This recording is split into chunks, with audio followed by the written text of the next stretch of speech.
extra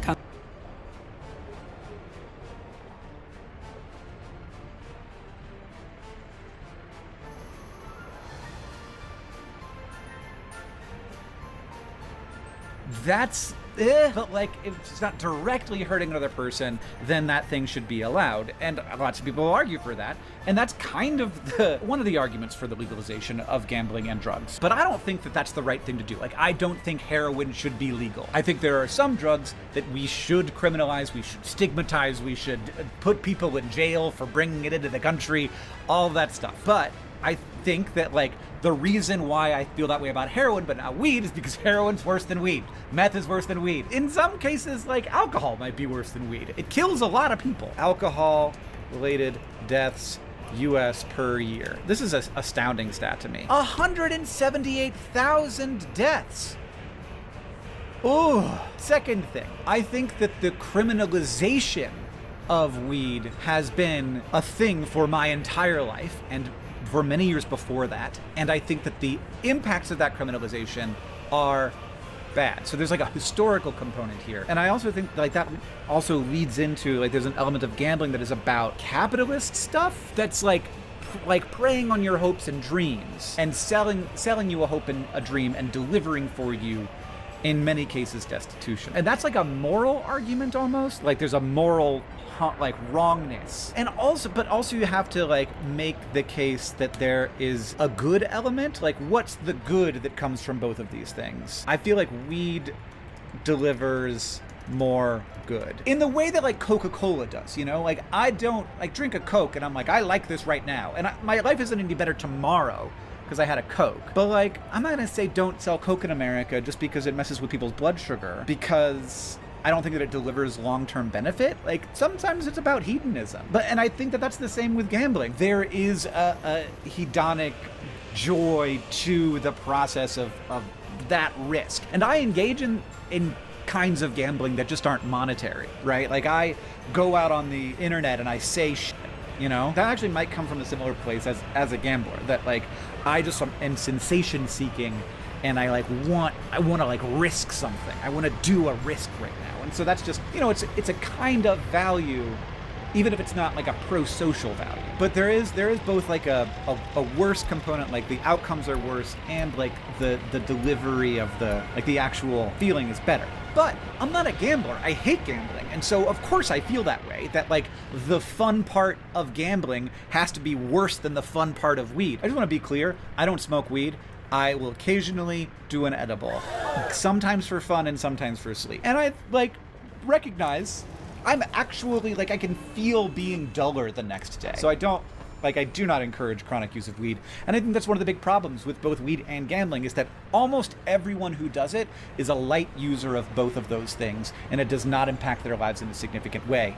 But the people who do it the most, who are chronic users who have problems with those things, whether that's, you know, you could call it an addictive disorder or not, those people are really harmed in a way that I think making both of those things more available does make things worse for them.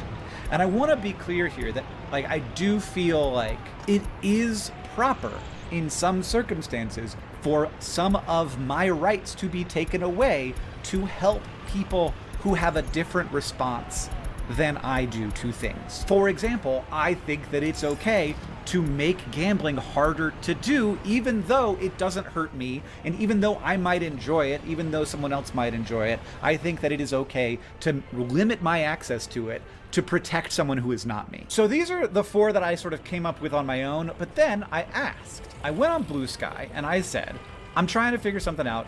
Why am I broadly pro-weed and anti-gambling? And so we're gonna see if people's perspectives lined up with mine, or if they had any. This is a tool that I have access to that most people don't have access to. I got a lot of responses to this, over 200. And so we're gonna go through some of them and see what I'm missing. This person, Gestalt Ersat Squatch, wow, says, weed doesn't hurt people the way gambling does. So that lines up exactly with the first thought I had, and 193 people liked that. Wax Monkey says weed delivers what it promises, being stoned. Gambling lies and tells you. So we've got that moral argument. So like, let's mark these as sort of like utilitarian, historical, capitalism, lies, etc. And then we got, this is sort of like an opposite side of the utilitarian. So that could be combined into one. Likely because so many people are extremely misled on cannabis in general, and because in gambling the house always wins. So that's sort of that moral argument, but there is an element of the historical argument of like people not knowing what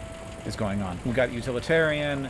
One is utilitarian, dangerous addiction, the other raid the fridge with the lads. I think that we might underestimate the amount of people with problematic relationships with marijuana, and that has, I feel, has gone up since legalization in my place. Weed is actually a net neutral for society and most individuals, while gambling destroys lives. I vibe with that. I feel like that's right. Weed can be helpful in some cases. Gambling doesn't even have the capacity to be helpful. It's inherently dangerous.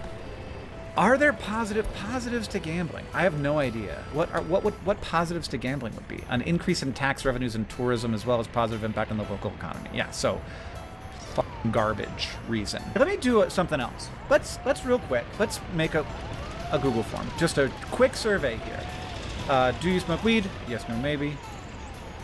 Yes, no. Just yes, no. Let's just do yes, no. Let's make it simple for myself. Do you gamble? What's more fun and what's more destructive? And we are going to take this form, gambling and weed, and we are going to ask the question. We're going to do it on Twitter because those people won't have seen that I'm doing this on Blue Sky.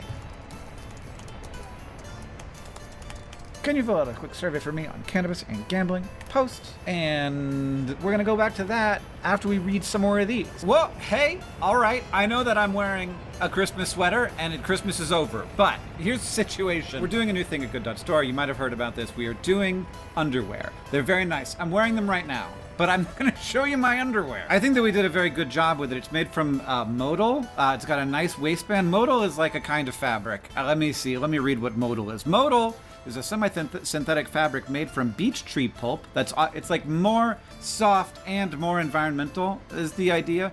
It's used for clothing and household items. It's a type of rayon, more durable and flexible. It's considered a luxurious textile because it is soft and expensive. All right. And while the Good Store underwear are soft, they're not that expensive, honestly. In fact, I think that they're cheaper now than they will be in the future. But if you are interested in buying them or have, this is the sort of information gathering portion of the product development cycle for us. So we've sold some of them. If you bought them, if you could go leave a review, an honest review of what you think of the product, that would be fantastic. If you would like to buy some, there are still some in the warehouse. Thank you to everybody who's left reviews. They're not easy to find on the website because they are kind of an experimental product. But if you go to a Good Store and you just search for underwear, you'll find them. And there's also a link in the description. Thank you, everybody, for checking it out. Real studies showing it can harm people, and one is mostly a harmless vice? I mean, I don't know. There are real studies showing that THC can harm people. Cannabis can be a net positive. Like, cannabis can be a net positive, and it feels like gambling is never net negative except for the people who work in the gambling industry, which increasingly isn't that many people. If you turn it into something that just happens on your phone and it's infinitely scalable and there are no like blackjack dealers, that's bad. That decreases that one advantage that you had. I feel like the frickin' phonification of it was a huge mistake. One of them is actively predatory. I mean, I think that we have to be honest about the fact that putting capitalism onto weed isn't great. Putting capitalism onto beer isn't great. And then I commented on this one earlier. This is the first person I saw talk about the historical element. There's a lot of overlap between the people most harmed by the criminalization of weed and the legalization of gambling. And that's really interesting. So their harm is done by criminalization. So increased interactions with law enforcement. Law enforcement might use a thing that is both common and criminalized to go after a population that they want to go after. I never worried in high school about getting in that much trouble for smoking weed, whereas someone who was black would have to worry about that much more. In general, that's a race thing. It's also a class thing. And in the same way, the systems that use gambling and lotteries and they are about extracting money, usually not from the wealthy, usually, not always. The wealthy are not as likely to suffer from a gambling addiction, is the feeling I have. Andy says, are you anti-gambling at all levels and scale? No. From a bet between friends and penny ante poker to huge conglomerates plastering ads on sporting events. If not, what's the scale at which it becomes so comfortable? Mandy, this is the hard part. And most countries are less like this than America, where we ask, well, if we're going to do it at all, we have to do it all or nothing. We can start wherever we want to start. And if there's an obvious thing, let's just do the obvious thing instead of asking exactly where the line is. So let's just say we need to stop them, like, from advertising. No more advertising. That seems bad. And then if we want to take another step, you could say no more phone gambling. Let's not let someone download an app and ruin their lives. Let's make them go to a place where there's going to be some kind of economic benefit to the town, at least, instead of all the money going to FanDuel, wherever they are. I see so many gambling ads on stuff that is watched by teenagers on YouTube, by creators who I know and like. And I'm like, how are you feeling okay about this?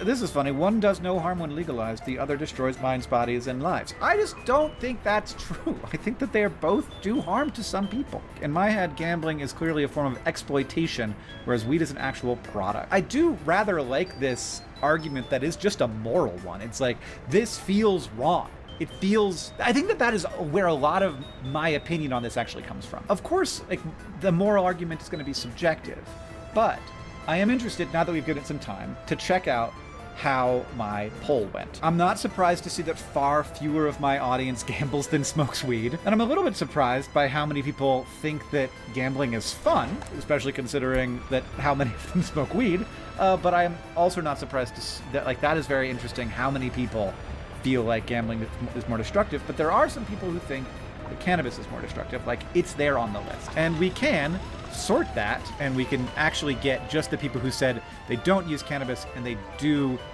gamble. So it's not that many people. That's not surprising. How do they feel? Like, what's more destructive, cannabis or gambling?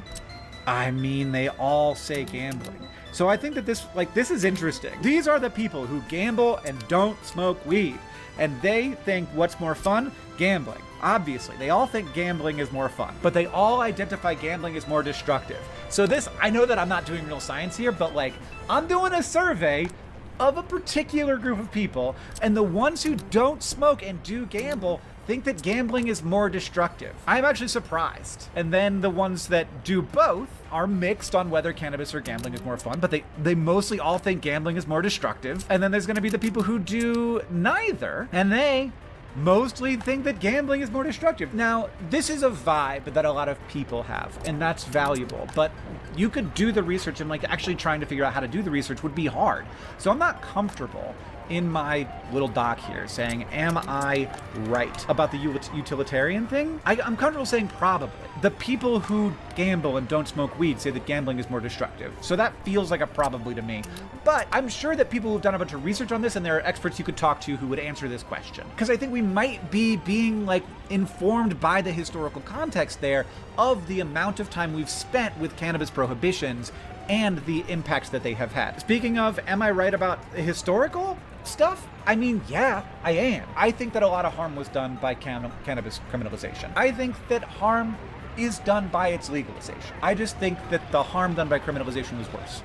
And I think that it was unfair, and I think it was unjust. I'm comfortable with like a probably here, because ultimately we're not through with the experiment, and I think we should regulate it more tightly, frankly. And I think that that's really hard, because once you have an illegal market, it is hard to create a regulated market, because the illegal market will always be there to be like take over if the regulation becomes too onerous. But I think that the harms done there, especially if you compare it with alcohol or cigarettes, all those things are bad for you. And I think that the people who have a bad relationship with THC would be helped by it being harder to get it. I just don't I think that calculus is a little bit off, especially since we've seen it. You know, we saw it in the real world. And you can also make the argument that making weed illegal weakens the police, weakens our systems, because people use it and they're like, this isn't that bad. I'd rather have it be illegal than people being like, I've been told my whole life that I can't do this, and like, it's nothing. It's like a different high than cigarettes, but it's like, they're both a high, and it's way less addictive. Again, I am legitimately not pro smoking weed. I don't think you should do it, but I'm also very not in favor of alcohol. Like, I think that we do these things not for our health, you know? Like, alcohol is after cigarettes, probably the #1 preventable cause of cancer. And that's only one of the terrible things that alcohol does to our society. But I am actually, and of course I am, I'm most comfortable with this moral argument that Alec made and that a couple other people made. Weed delivers what it says on the tin. You know, you've smoked weed and you're gonna go get more weed to get that again. But what gambling does, it's almost like a trick that our brains play on us, that people exploit for profit. And I don't think it's the same as weed. Weed is playing a trick on your brain. It's interfering with your neurotransmitters and making you feel a way. But to promise hope and always eventually deliver destitution is what gambling does. And so I'm actually pretty comfortable saying I am right about the moral element here. And of course I feel that way because the morality is going to be subjective. And I think there'll probably be some people who say like, no, like the sort of capitalist motivations of all these weed shops, and they want you to put stuff in your body and they want to get you more hooked on it. They want to sort of make it look more fun, and like the weed shop, one of the weed shops in my town is called Cookies. And I'm like, I don't know that you should do that. You should be like weed. It should say weed. Like Cookies makes me sound like a kid should go in there and shop. I do like it though. They have great customer support. But I think we should be aware that both gambling problems and marijuana problems are hard to see. We don't always see them in the people that are even closest to us. It's hard to know exactly where we're at with these things. I think we should be honest about it. I've always been in favor of marijuana decriminalization. I'm very glad that it has begun to happen in real ways. So my question isn't like, should we make weed illegal again? It's, should I be as worried about gambling as I am? And I think ultimately, like, I am. And people are going to draw this line in different places. And they're going to say, but I like gambling. I wouldn't want it to be made illegal just because somebody has a problem when I don't. And I get that. But are you okay with saying no more advertising? Because, like, do you really like FanDuel ads? Probably not. Let's start there. Let's start with simple stuff. Let's start with making it a little bit more friction, a little bit harder to develop the kind of gambling problem that's going to become a serious financial problem and also maybe threaten your life, because suicide is a common outcome. Criminal activity, attempted suicide, and suicide are all side effects of gambling addiction. I think some people might look at this video and say, Hank, you didn't have to do all this. The vibes were correct. But my vibes are off and off. And I also want to make it clear that I'm not entirely sure that the utilitarian argument here is correct. Like, it may be that sort of the, Coca-Cola hedonistic desire for that risk that comes along with gambling is a valuable enough service for the people who do it, and also for the economies that it supports, that's worth the harm done to the people who are more set up mentally or in their sort of situation, whatever it is, or just get unlucky, who end up developing a problem with gambling. And where that line falls on the, we got to allow it for most people, even though it harms some people, or we have to regulate it for all people because it harms most people, where that line falls is a bit of a mystery. But it is always going to be to some extent based on vibes. And I think that because there's this moral element for me, where it's this is just shitty. To take hope and weaponize it for exploitation of people and to make their lives a little bit more hopeless, or a lot more hopeless, is awful. That industry grosses me out. So I feel like because I have this moral reaction to it, my vibes around both the historical and utilitarian vibes are gonna be less trustable. And a thing that I've been thinking so much about as we sort of head into this new world that we all have to exist in is I really want to have some kind of pretty strong allegiance to the truth. And so I want to challenge myself to examine if it seems like something's a little weird. Why do I want to control people's ability to gamble but not their ability to smoke weed, when both of those things do sometimes have bad outcomes on people? I want to challenge that. I want to take the time to think about it, and I also wanted to model it in real time for folks. And so that's what I did. And now the video's over. Hello, I'm Patrick Stewart. And very quickly transfer this.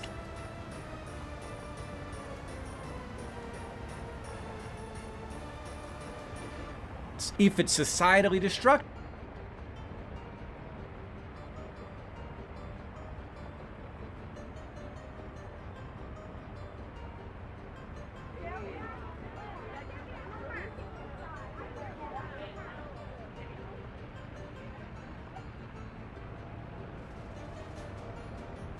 This man is crawling on his hands and knees in order to avoid infrared beams. Most properties in South Africa have these. They are there to detect intruders, and if the beams are broken, an alarm sounds in the house, and the occupants know there's a bad guy coming to do horrendous, unspeakable things. That's why he's crawling on his hands and knees. He's also carrying a signal jammer. These signal jammers are more frequently being carried by home invaders because they block cell phone signals and radio signals. In other words, you cannot call for help. You can't call the police, they wouldn't respond anyway in South Africa, but you can't call your armed response company, you can't call your neighbors, there are tight-knit neighbor groups that look after each other, and you can't radio either, so no walkie-talkies, no CB radios, you're cut off. South Africa is in a bad place. I'm going to talk about some of the rather traumatic things that happened to me in South Africa when I was very young. And it is fairly disturbing, so before we get into any of that, let's lighten the mood with a data broker rap. Deep within the corporate offices of a data broker, something is happening behind closed doors. Some stalkers out. Go to incog... Yeah, I'd say And now back to the show.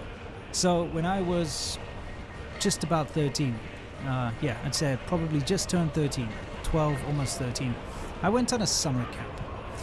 Now, it was the end of my primary school, and it was kind of the end of school thing before you go to high school, and we went to this fantastic place out in the bush, out in the wilderness, and it was a beautiful farm-type situation with rivers, with tire swings and, ropes so you could swing over the river and, do all the kind of things that you do on a summer camp that kids enjoy. It was run by this very cool older guy who used to have workshops for art and used to work on old vintage cars and things, and I remember it being quite cool. Anyway, they had converted an old cottage into the dormitories for the boys, and then they had a small house which they had converted into a dormitory for the girls to stay in. And, the boys stayed by themselves, and the girls, the head teacher, her name was Jan, stayed with the girls in the house. Anyway, we were there for about 3 days. I mean, it was about a week we stayed there, but we'd been there about 3 days, and the usual kind of things that might happen at these things. I remember one guy was playing, one of the boys was playing with a bombardier beetle, and it spat in his mouth, and that was quite a hilarious thing. The usual kind of things you get up to. But on the third day, I believe, in the middle of the night, there was a commotion. Knock, knock. Frontier Fiber Internet is here with 100% fiber powered by the...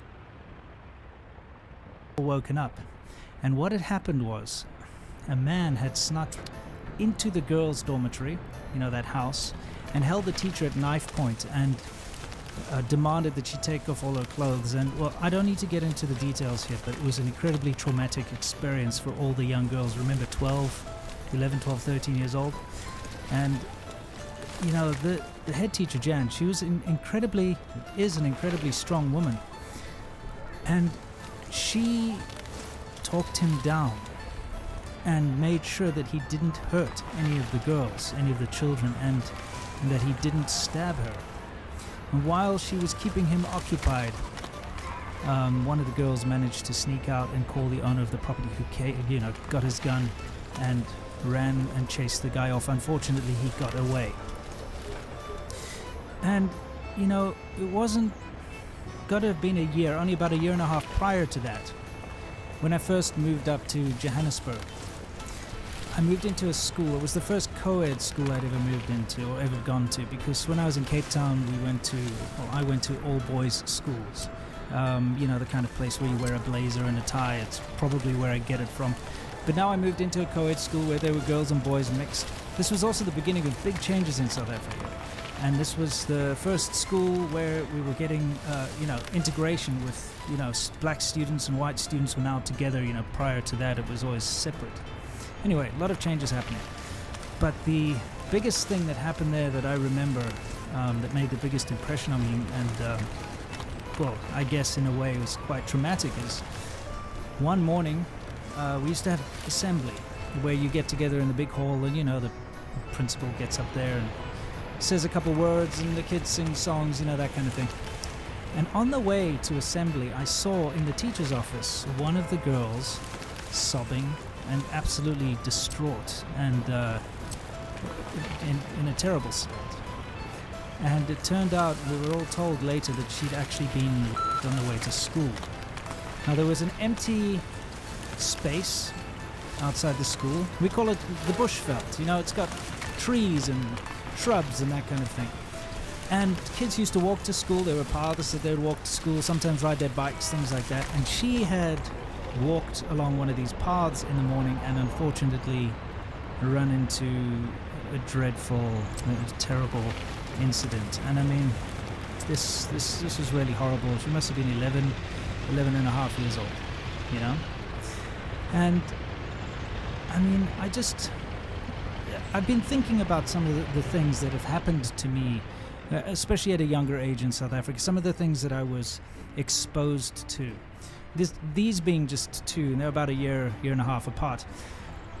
I mean, I remember hearing cries for help from my neighbors, because I used to live on a small holding, and this is probably why I experienced a lot of this stuff, is I lived on a small holding, which is like a small farm. And jumping over the fence, because they were just over the fence, and finding them tied up with coat hangers and electrical cords because they'd been tied up while their house was ransacked. And I've got plenty of stories to tell. In fact, I was thinking about this the other day. If I were to sit down with a complete stranger and try to go through some of the experiences that I have experienced in life, they would probably think I was a madman, you know, making up these stories like Baron Munchausen, something like that. But luckily or unluckily for me, everything I tell you guys and all my stories can be corroborated. I mean, my schoolmates that were there on that summer camp all remember that event. The people that all went to my primary school, as we call it, before high school, my primary school in Johannesburg will remember that awful thing that happened to that young girl walking through the empty lots on the way to school, the Bushveld. Now, having gone through an incredible amount of traumatic and terrible experiences in South Africa, of course, things didn't slow down. The older I got, the more incidents I'd get involved in or I would witness. And having my personality, I won't stand by and see something unjust happening. And I mean, it's gotten me into a lot of trouble, but if I see someone in trouble, I always help. That's just who I am. If I see someone doing something bad, I will try to stop them, and that's who I am. And South Africa is the wrong place to live if that's your personality, because, well, like I said, I used to get into a lot of trouble and had many close scrapes with death. And so when I left South Africa at the age of 25 to move to China, it was the absolute best thing I could have done. It actually saved my life, you know. China, for all its flaws, was definitely a better environment for me to be in at the time, and much safer than South Africa. Now, don't get me wrong, China isn't a safe country by any means, or any stretch of the imagination, but it's a lot safer than South Africa, that's for sure. And there were a lot more opportunities for a person of my skin color in China than there were in South Africa. And these are just some of the reasons why I left South Africa and, quite frankly, will never, ever return. So I want to pivot this video from me talking about terrible experiences in South Africa. I guarantee you there are many more, so don't worry, lots to talk about in the future. I wanted to pivot it to America. And a big problem I'm seeing in America right now, a massive problem. And that is it's crazy. It's almost all of a sudden, this idea that people have, Americans especially, that America is somehow the worst place in the world, and that America is to blame for everything else. And no matter what problems exist anywhere else in the world, you have to blame America first. Now, I sometimes joke that Americans like to be number one, and one of the things that they always have to fight to be number one at is the worst. You know, if you want to say, oh, look, you know, there's crime in South Africa, somebody will pipe up and try to say, oh yeah, well, downtown Chicago. It's almost as if it's a competition to see who's the worst. And they want to be the best at being the worst. But, you know, that's just whatever, it's nonsense. It can always be very easily proved that, you know, America is a lot safer than South Africa, for instance, by far. America has a far lesser homeless problem than India or South Africa or places where there's huge unemployment. You know, that type of thing. It's very easy. All the talking points you hear about America, you know, whether it be drug problems or government interference or, you know, whatever, you take your pick. I mean, most places in the world are worse.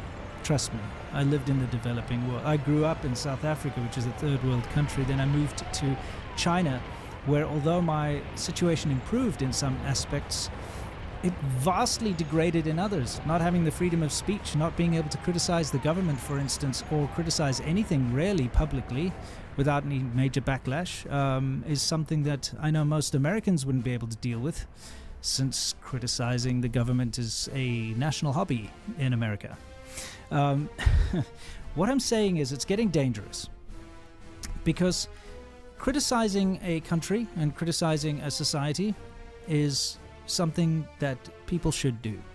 It is something that's very valuable if you offer solutions. But criticizing a place with the intent of bringing it down and destroying it is not good. And you will say, but you criticize South Africa and you criticize China, and yes, it's true. I do criticize South Africa because it is a failed country. The power goes off all the time because the infrastructure can't keep it up. I mean, people are having to take water out of lakes and disgusting rivers because of theft and lack of maintenance. I mean, when I say theft, they steal the pipes and steal the valves and stuff. And lack of maintenance have led to huge parts of big cities not having water. That's a very basic commodity. People are selling their borehole water. You know, if you live in South Africa, you have to live in a prison. Look at what people have to do to prevent people from breaking into their front gates. Hi guys, Philip here. I thought in light of the recent incidents, I'll just quickly show you some practical things that you can do to your gates to try and get them more secure.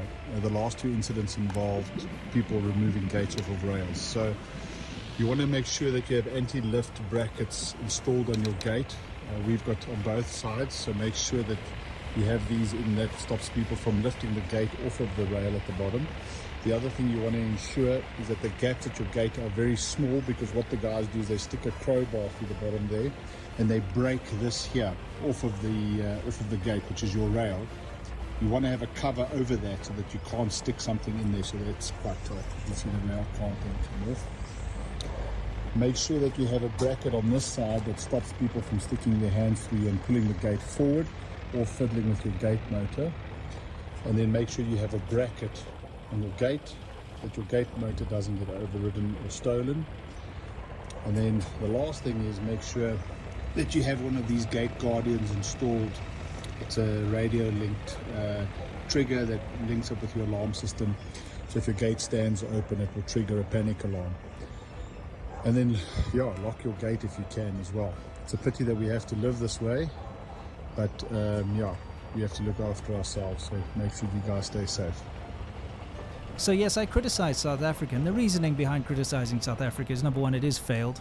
Okay, I do want to draw attention to the fact that it's not a happy, clappy, rainbow nation that some people believe it might be.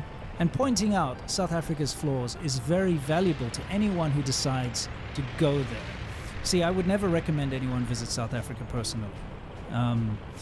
You can still have a great time, just like anywhere in the world. If you go to tourist places, you'd probably be fine. It's still got some of the most beautiful scenery in the world. It's got all the big five, all the animals, things like that. So yes, there's lots of reasons to visit South Africa, but I'm not going to recommend it because I don't want someone's murder or something like that on my conscience because they listened to me and went there. And when it comes to criticizing China, I do that because I want to enact positive changes in China. I have a solution. And because I got so much insight into China, don't forget, I lived there for 14 years. I wined and dined with government officials. I saw the corruption firsthand. I got married into a Chinese family. I learned to read and write Chinese at a Chinese university. I traveled the entire country on the back of a motorcycle. I got to see the nooks and crannies of the country that nobody sees because they're off the tourist path. The only way you will enact any positive change in China is by embarrassing the government, making it lose face. If you point out a problem and they can't hide it, you shine a spotlight on it, they're going to have to change it because they're very happy to let things continue, bad things continue, like kidnapping and domestic abuse and the the horrible pollution and things like that. They will let it continue. It's only when somebody points a spotlight on it that they're like, okay, fine, we're not going to continue that anymore. Or, okay, we'll do something about it. And that's why I criticize aspects of China, specifically the Chinese government and the things that they do, because through embarrassment I can help enact change, and I know that I have actually enacted change in the past with certain things. And on top of possibly enacting change, I can also forewarn people and prepare them for when they do deal with China and when they do go to China, so they know what pitfalls to, avoid, like the scams and that sort of thing. Now, what I see when people are criticizing America is they're not looking for solutions. They are looking to blame. They're looking to tear down the institutions that founded America. They want America to fail. And that's when it's dangerous. And that's the thing that I don't like to see. Because whether people like it or not, America is the best country that I've ever lived in my entire life. America is the most amazing country in the world. You think I'm joking? The thing is, America does admit and expose its own faults, rather than try to hide them and pretend they don't exist. Which is a good thing. But it's gone too far. Like I said, if you are criticizing and attacking America just for the sake of trying to bring America down, you're on the wrong team. If you're criticizing America with the goal of changing things, with the goal of improving things, then you're on the right team. And I'll tell you one thing. I've worked incredibly hard to get to America. I've worked incredibly hard to stay in America, and I will continue to work incredibly hard to raise my family in America, because it is the best country in the world. And you don't get to tell me that it's not, especially if you're American, because I'm your customer, and the customer's always right. All jokes aside, America is not the worst place in the world. America is not a terrible place. America is fantastic, and actions speak louder than words, so I'm going to show it to you in the new year. Anyway, until next time, you know the drill. As always, just like America, stay awesome. Looking for a Forex trading offer that fits you?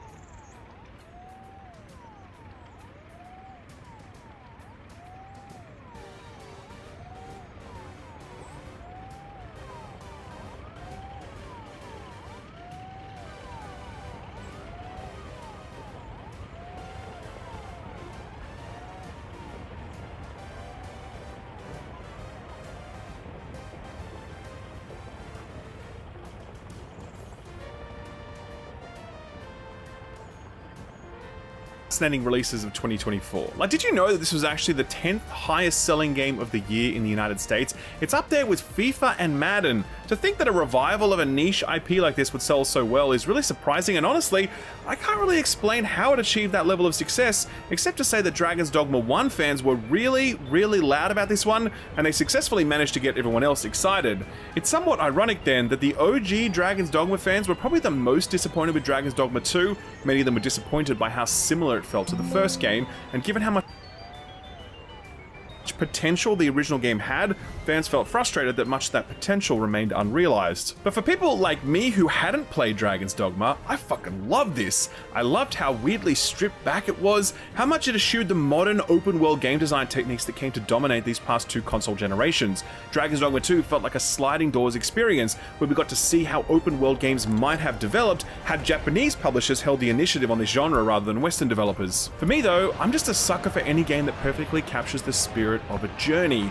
The simple pleasure and satisfaction inherent in going from A to B, it's actually really hard to design gaming experiences where the transit is as meaningful as the destination. Think of how it feels to traverse the entire English countryside in Valhalla. You feel nothing as you follow that GPS marker through all that empty space. Contrast that with Skyrim, with Death Stranding, with Valheim. These are games where each time you stepped out your door, it felt like you were writing the first page in a new Odyssey, and that's exactly what Dragon's Dogma 2 managed to achieve as well. It's got heaps of really broken, unfinished shit, and much like its predecessor, it still sizzles with latent potential, but what's there is enough to make it an entirely unique experience, and one I haven't stopped thinking about since I played it. So, Dragon's Dogma 2, flawed but memorable. How about you, Austin? What do you got for us?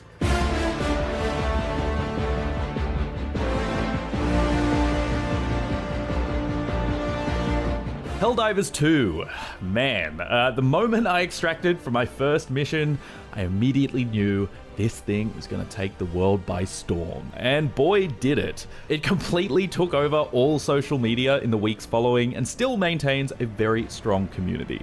Arrowhead deserve every bit of that success. Helldivers 2 is just an utter blast from top to bottom. It nails the comedy in its satirical patriotism that never gets old, and the hilarious emergent moments that occur on the battlefield. It nails the vibes between the hype as hell theme that plays when you're soaring down in the hell pods to the constant thrum of gunfire on the battlefield, the thud of ordnance, the silhouettes of an alien swarm behind the dust as they're torn to smithereens by you and your fellow Helldivers. And perhaps most importantly, it nails the gameplay with some of the most deeply cathartic gunplay I've ever experienced in a video game. It also showed the industry what live service looks like when it's done right. That push and pull of the planet liberation system meant that the game is always evolving, very cleverly disguising content updates as rewards that we as a community earned by rallying together. In a time where monetization is regularly taking the piss, with skins that cost more than a whole-ass video game, where limited time battle passes packed with fluff prey on your FOMO, Arrowhead were like, nah, how about skins for $2? How about battle passes that don't expire, that aren't linear, and we shower you with progress toward them by meeting community objectives. Easily still the most fun you can have with those you know and those you don't, Helldivers 2 is a shooter for the ages.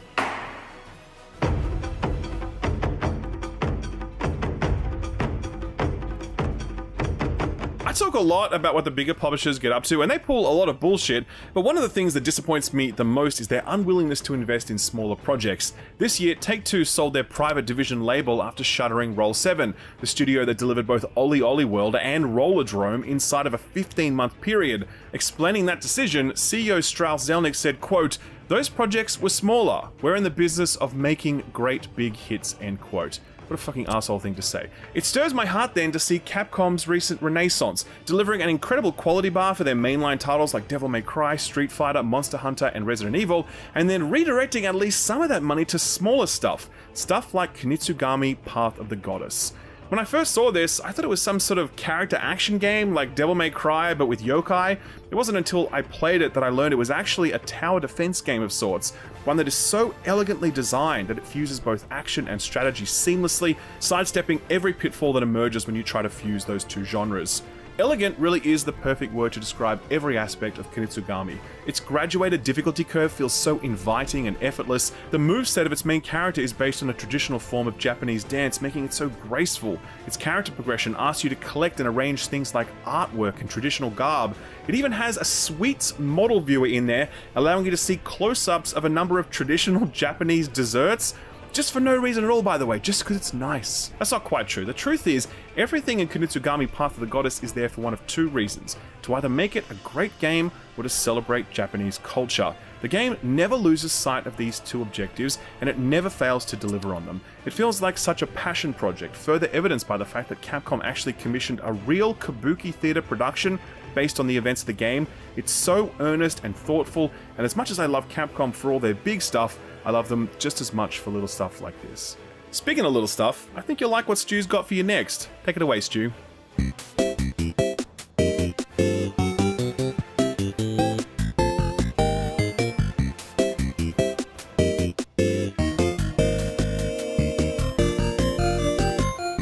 I love working with constraints. Oftentimes I feel like I do my best work when I don't have much to work with. The team behind UFO 50 has proven that you can create some of the most memorable games of 2024 by working within the constraints of the NES era of games. These are 50 new games, fully fleshed out as anything you would find during that time from 1982 to 1989. Games like Mortal and Mini and Max.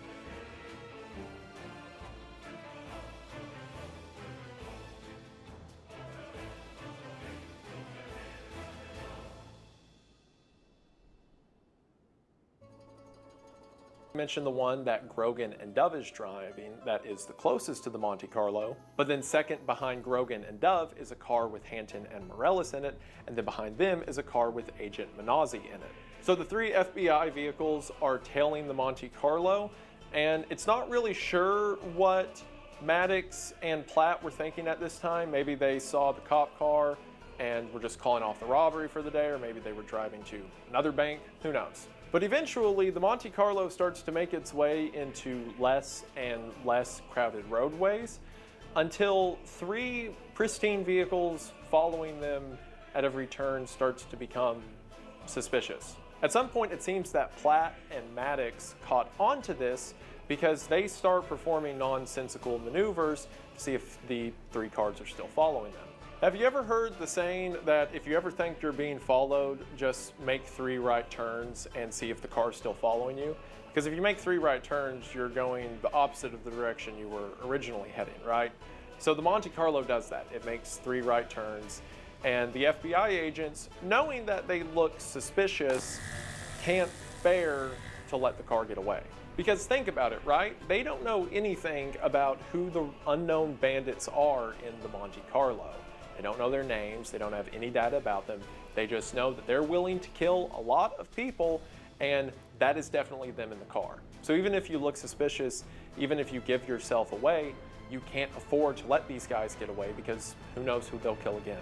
The Monte Carlo starts driving real slow, and then the 3 FBI agents behind them have to start driving real slow, and it's eventually apparent to everyone that the jig is up. Agent McNeil, who was catching up to them, just so happened to be driving the other direction of the convoy, and said that as he drove by, he saw the passenger of the vehicle loading up a rifle. And given everything that the FBI knows about these guys, it is very unlikely that they will go away quietly. So then the FBI has to ask themselves another question. If this is going to be a gunfight, where do we want it to happen at? Because South Miami is a very crowded area. There is a huge chance of catching someone in the crossfire. Eventually, the Monte Carlo turns onto 82nd Avenue in southern Miami. It's hard to see now because the area's been developed so much more since then, but at the time this was a much more relatively sparse area compared to the streets around it. A few streets to the east and you had a large neighborhood that had a school, and to the west you had a very busy highway. There's no telling what the men in the Monte Carlo would do if they got desperate, and the FBI knew it was now or never. They begin to communicate this to each other over the radio, saying things like, "Now's the time, we have to go, let's do it," until finally Ben Grogan said over the radio, "Take them, felony car stop, let's do it." And Grogan threw the blue light into the dash of his unmarked car and initiated a traffic stop. As he does this, Grogan pulls the car all the way around to get in front of the Monte Carlo, and Hanton, seeing his play, pulls into the left lane, getting on the left side of the Monte Carlo, meaning now the vehicle is boxed in and can only drive off the road or stop. The Monte Carlo takes the third option and begins to speed up, hitting Grogan's car and trying to slam Hanton's car out of the way. This keeps up for a few seconds until Minozzi, seeing the play the other FBI agents are doing, speeds his car up that was previously third in line and rams the back of the Monte Carlo. This has the intended effect of causing the Monte Carlo to lose control, but because Hanton and the Monte Carlo were like hitting each other from the left and right, when the Monte Carlo gets knocked out of the way, it causes Hanton to lose control. And his car with Morales and Hanton veers off and runs into the concrete wall of a nearby substation.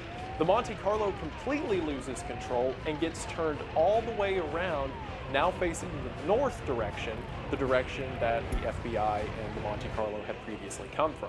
This gives the bandits a clear shot because now all of the FBI vehicles are to the south, and there is a wide open way to get onto the highway to the north and make an escape. Minozzi sees this and is determined to not let the men get away, so he uses the only thing at his disposal, the car he's driving, and rams it full speed into the side of the Monte Carlo. This pushes the car all the way across the road and through the driveway of a house off 82nd Avenue, where it stops by hitting a car parked in someone's driveway. Minozzi, coming out of the haze of the wreck he just caused, sees the door of the Monte Carlo open and a shotgun barrel stick out, while a rifle barrel from the passenger seat aims over the driver's seat, pointed directly at him. Minozzi panics and quickly throws open the door to get out of the way, and as he does, the first shots of the shootout are fired at 9:35 a.m. What would occur over the next 5 minutes is probably some of the most discussed 5 minutes, I would argue, in law enforcement or gunfight history. So why don't I just show you a stupid little diagram of all of this in the only stupid little way I know how. Look, if you wanted something that wasn't this, you wouldn't be here. Okay? So I'm not even going to be sorry about it. Let's just talk about it. So this direction is to the north and this direction is to the south. Originally, the convoy was driving this way with McNeil driving the other direction. He's the guy who said he saw the guy in the passenger seat loading a rifle was driving northbound. When Manazi rammed into Platt and Maddox, it caused Hanlon and Morales to spin out of control and hit a wall. Again, Platt and Maddox were now faced northbound, so as they tried to move, Manazi hit them, and that's why their two cars were stopped here. McNeil, who had passed the convoy, did a U-turn to catch back up, and after the wreck happened, he pulled in right here to assist Manazi. And Grogan and Dove, who were at the front and not in a car wreck, did a U-turn and stopped here in order to get out and try to apprehend the suspects. Now, before the wreck even happened, Manazi had made a fatal error. It's not uncommon, especially if you're sitting in a vehicle and your gun belt's kind of in an uncomfortable position. It's not uncommon if you're expecting to use it to take the gun out and set it somewhere in the car. However, Manazi had done that not expecting himself to get into a car wreck. When they were originally driving this way and Manazi hit Platt and Maddox from the rear end, as he made contact, it jarred his passenger door open and the gun flew in that direction. So Manazi thought that his gun had flew out of the car when in reality it was just wedged between the passenger seat and the door. That's probably one of the reasons that Manazi made the charge when he did. He didn't have a gun to stop these guys anymore, so he just used the car. So everyone came to a stop at 12201 Southwest 82nd Avenue, which I'll show actual demonstrations and street view and stuff like that here now, so you can understand where my visions come from. As mentioned earlier, Manazi saw the driver door open and a shotgun point towards Grogan and Dove. Over the driver's shoulder, he saw someone else point a rifle directly at him, and being unarmed, he had no other option than to open the driver door and roll out of the vehicle. From what we know now, Maddox was driving and Platts was in the passenger seat. As Manazi rolls out of the car, Platts fires at him. Now, initially, Manazi thought he had been hit by a shotgun blast in the back, but what had actually happened is one of the .223 rounds from Platt's Mini 14 rifle had fractured across the steel of Manazi's vehicle and had hit him in a scatter across the back. A lot of the stuff I'm going to describe is going to be very scattered, but what you have to understand is all of this happened incredibly fast. If I'm describing one person or set of events and you're like, well, what's the other guy doing during this time? There's probably 3 seconds between the two different actions. So it's not like people were just standing around waiting for the next event to happen. I'm breaking down a lot of things that pretty much happened all at once. Just to clean up the board a little bit, Manazi, again thinking that his gun had fallen from outside of the vehicle, crawls in this direction behind the car and looks in the center of the street where he thinks his gun might have fallen out at. Manazi can't find it, and as he's continuing to be shot at, Manazi eventually makes his way around to a wall that is running along the west side of the road. We'll go ahead and draw the wall here just so you remember it's there. Manazi would take cover behind this wall for the remainder of the gunfight. Now, a lot of people write Manazi off for this. They'll say, this guy's a coward, how could he hide behind a wall while his friends are being shot at, or whatever. But I want to remind you, he doesn't have a gun, and they have a lot of guns. So I don't really know what you want him to do. He didn't have a spare in his vehicle. He didn't know of any of the other officers having a spare. Should they have brought more? Sure, but now is not the time to have hindsight. And I also want to keep in mind that the whole reason they were stopped in the first place is because Manazi, completely unarmed, decided to ram his car directly into them. Also, I would like to see you being shot in the face by a rifle over and over, still try to find your gun in the middle of the street before you seek cover. There was another incident that happened when the cars came to a stop as well. So Ben Grogan always wore glasses. He had these thick rim glasses that Allegedly, it was hard for him to see without. I've heard it debated as to how blind he was without his glasses. Some said he couldn't see a thing. Others said that things were just kind of blurry. Who knows? But either way, when the car slammed to a stop, Ben's glasses flew off of his face. Being unable to recover them, Grogan and Dove step out of the vehicle, and Grogan yells, "FBI, you're under arrest." At the same time this is happening, McNeil moves up to Mazzazzi's car to give him cover as Mazzazzi makes his way to the vault. At the same time this is happening, Morellis and Hanlon move up to help their boys. Hanlon makes his way over to Grogan and Dove, while Morellis moves over to help McNeil. Keep in mind there are gunshots flying in the midst of all of this, and about 20 seconds has passed, maybe 15, a very short amount of time. McNeil is laying over the hood of the car, shooting his revolver, but he is laying so close to the hood that he has to hold the revolver sideways as he fires 4 shots. And if you're wondering why it was pressed so hard into the hood, keep in mind that Platt is still firing rifle rounds in his direction. Morellis gets over to the back of McNeil's car, and as he turns the corner, he sees that McNeil is firing at the top of the hood. Where's that shotgun at? Morellis has his gun trained around the front of Maddox and Platt's vehicle, but as he turns the corner, he sees that he's aiming right at McNeil. Not wanting to accidentally fire towards McNeil, Morales lifts his gun like this for a moment. As soon as he does, a bullet flies from Platt's rifle directly towards Morellis' chest. However, because of the position he moved his arm into, the rifle round instead hits his arm, the bullet fracturing through his forearm and effectively mutilating it.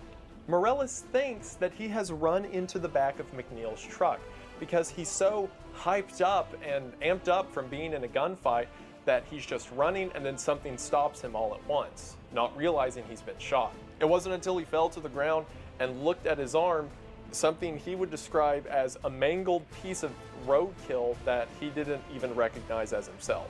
So for the time being, Morellis is lying somewhere between McNeil and Mazzazzi's car, just almost dying. Because if his arm being decimated wasn't bad enough, a fragment round at some point sparks off the ground and hits him in the side of the head, injuring his temporal artery. It would be described that every time his heart pumped, blood would shoot 8 feet out the side of his head. So yeah, Morellis isn't doing so good, so we'll come back to him in a minute. I should also mention Morellis was the only one here equipped with a shotgun. Everyone else had a handgun, either revolvers or a 9mm. It was also around this stage that 2 agents, Gilbert and Ron, had arrived from the northbound direction. The 2 of them were part of the stakeout and had just got to the meetup late. So they came and parked on this side of the road and provided covering fire throughout the rest of the shootout. And again, they're equipped with a revolver and a 9mm, so there's not a ton they can do to punch through the hull of the car, but you know, it's the thought that counts when it comes to support fire. Another reason they parked here where they did is because the only avenue of exit these 2 have is if they take off towards the neighborhood further north, but there's no way the 2 of them could make a break for it without Gilbert and Ron seeing. So Platt is still in the passenger seat firing this direction, and as mentioned earlier, Maddox is in the driver's seat aiming backwards towards these 3. Ben Grogan, who mind you is at least partially blind during this whole thing because he lost his glasses, is credited as getting the first hit as one of his handgun rounds hits Maddox in the right hand, with a fragment from another shot, or someone else's over here, also striking Maddox in the cheek. Morellis, starting to come out of his haze, looks over at his left arm, which at this point is attached by one strip of skin on his forearm, and in frustration and delirium, he throws the useless arm out of the way and grabs his shotgun, which is a problem because as a pump action, you kind of need, 2 hands to pump it, but he hasn't got that far yet. Platts eventually realizes they're gonna die if they don't move quick, and also they are pushed too close against the car that is parked here to open the door. So Platts shatters the passenger window and begins to crawl out of it. As Platts is climbing out of the passenger window, facing away from the gunfight, Dove would fire a round that is probably the most debated shot in law enforcement history, if not just like defense shooting history ever. Dove, standing from about 15 yards out, fired a shot of his 9mm, which was shooting a 115 grain hollow point round. Platts was pushing himself out of the window in a position similar to this, and Dove's round came and hit his right bicep before crossing over into his chest and lodging itself in his lung about 2 inches from his heart. Visibly, Platts winced at this and lost his footing for a second. This was a remarkable shot on a moving target from 15 yards in the midst of all the gunfight and confusion. And you would think, oh, someone shot in the chest like that should hypothetically be a kill shot. And you'd think that, wouldn't you? I mean, at the very least enough to get him to quit shooting back, but again, we'll get to that. Platt stumbles his way over to the front of these cars and at some point is hit again in the thigh and in the foot. At the same time, the 2 agents over here see Platts getting out and fire more shots to him, one of them hitting him in the right arm and in the chest. The right arm, it would later be found, severed his radial bone. At this point, Platts had fired so many shots from his Ruger Mini 14 that he needed to reload it, meaning he had fired all 30 rounds. And as they started shooting at him while he was mid-reload, he pulled his revolver and fired 3 shots towards them in order to buy time to reload his rifle. So at this point, Platt has been hit 5 times, with one of them being a very severe injury, yet he's still going.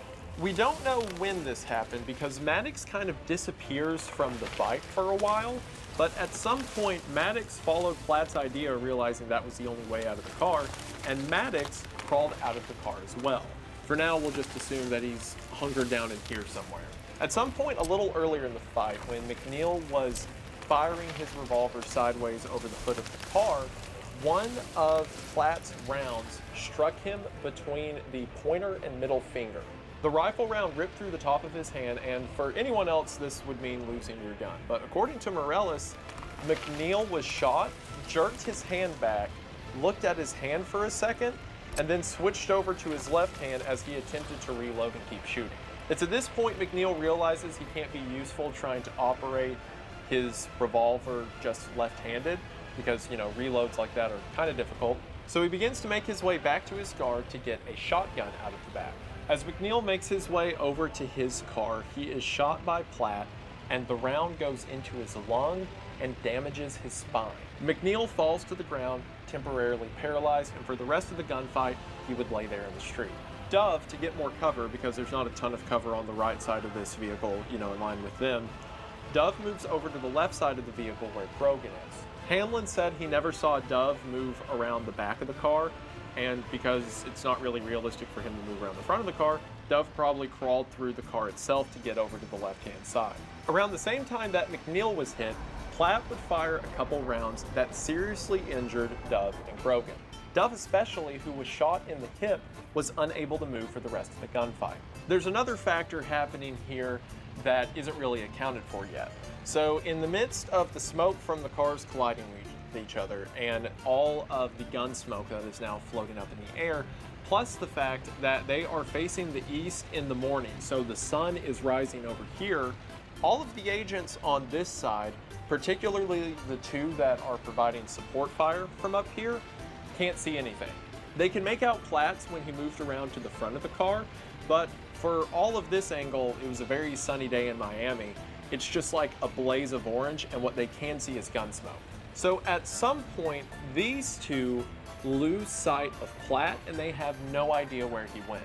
The first person who saw where Platt went would be Hanlon, who poked his head out to the right to see that Platt was walking straight towards him. Platt is walking along this line as he shoots and hits Hanlon in the hand, causing Hanlon to lose his weapon. Platt, now standing near the car, not knowing where Dove and Grogan are, fires several rounds around the rear end of the vehicle in an attempt to kill Hanlon. A couple of the rounds hit Hanlon in the leg, and several fracture and cause him to receive injuries all over his body. Thankfully, none were lethal. However, the same couldn't be said, sadly, for Grogan and Dove, because as Platt is standing at the rear of the vehicle right after he fired the shots at Hanlon, Platt looks over the vehicle and sees Grogan making his way around to the rear, to which Platt fires a round through the vehicle, which would strike Grogan in the chest, killing him.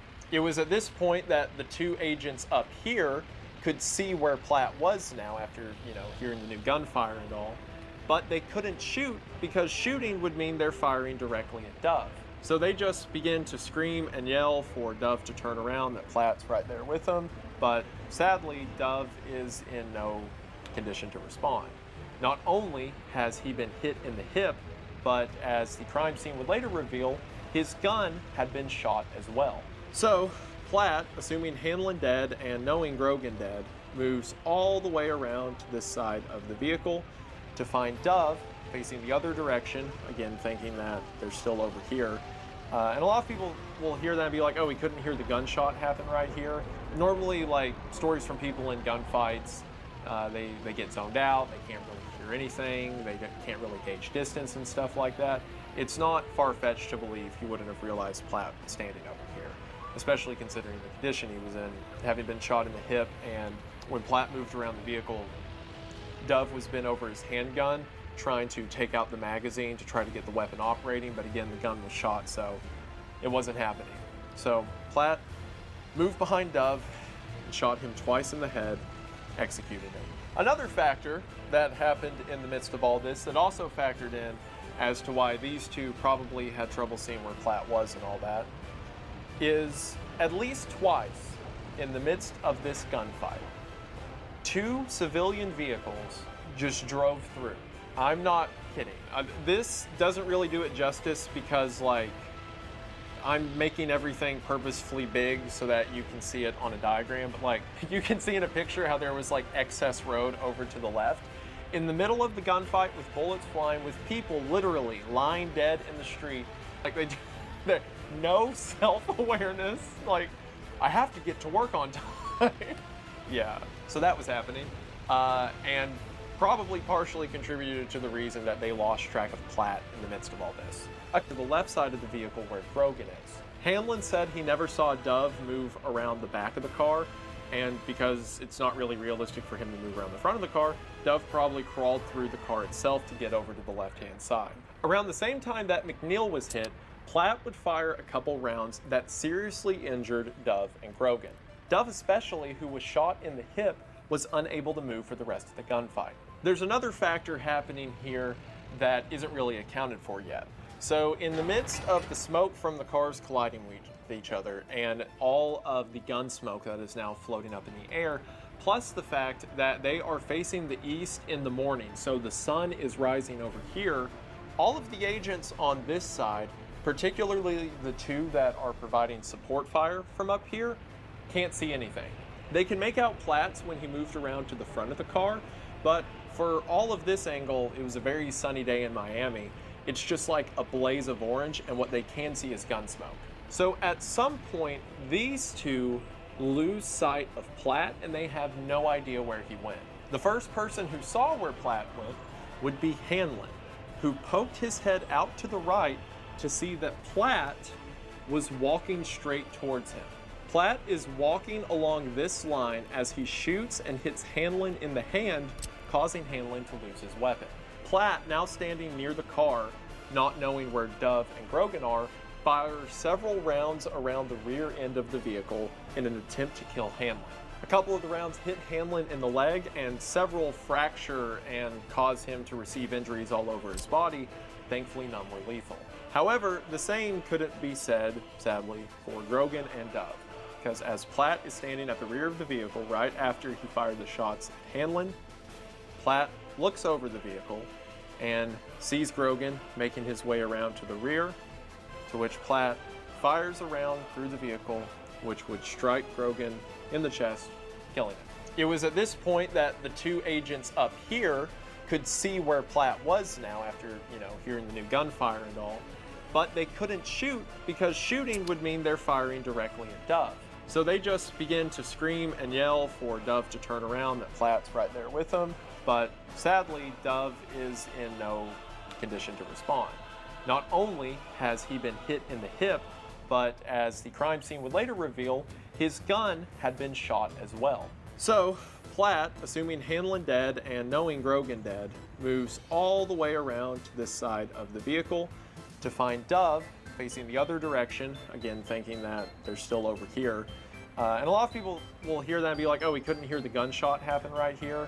Normally, like, stories from people in gunfights, they get zoned out, they can't really hear anything, they can't really gauge distance and stuff like that.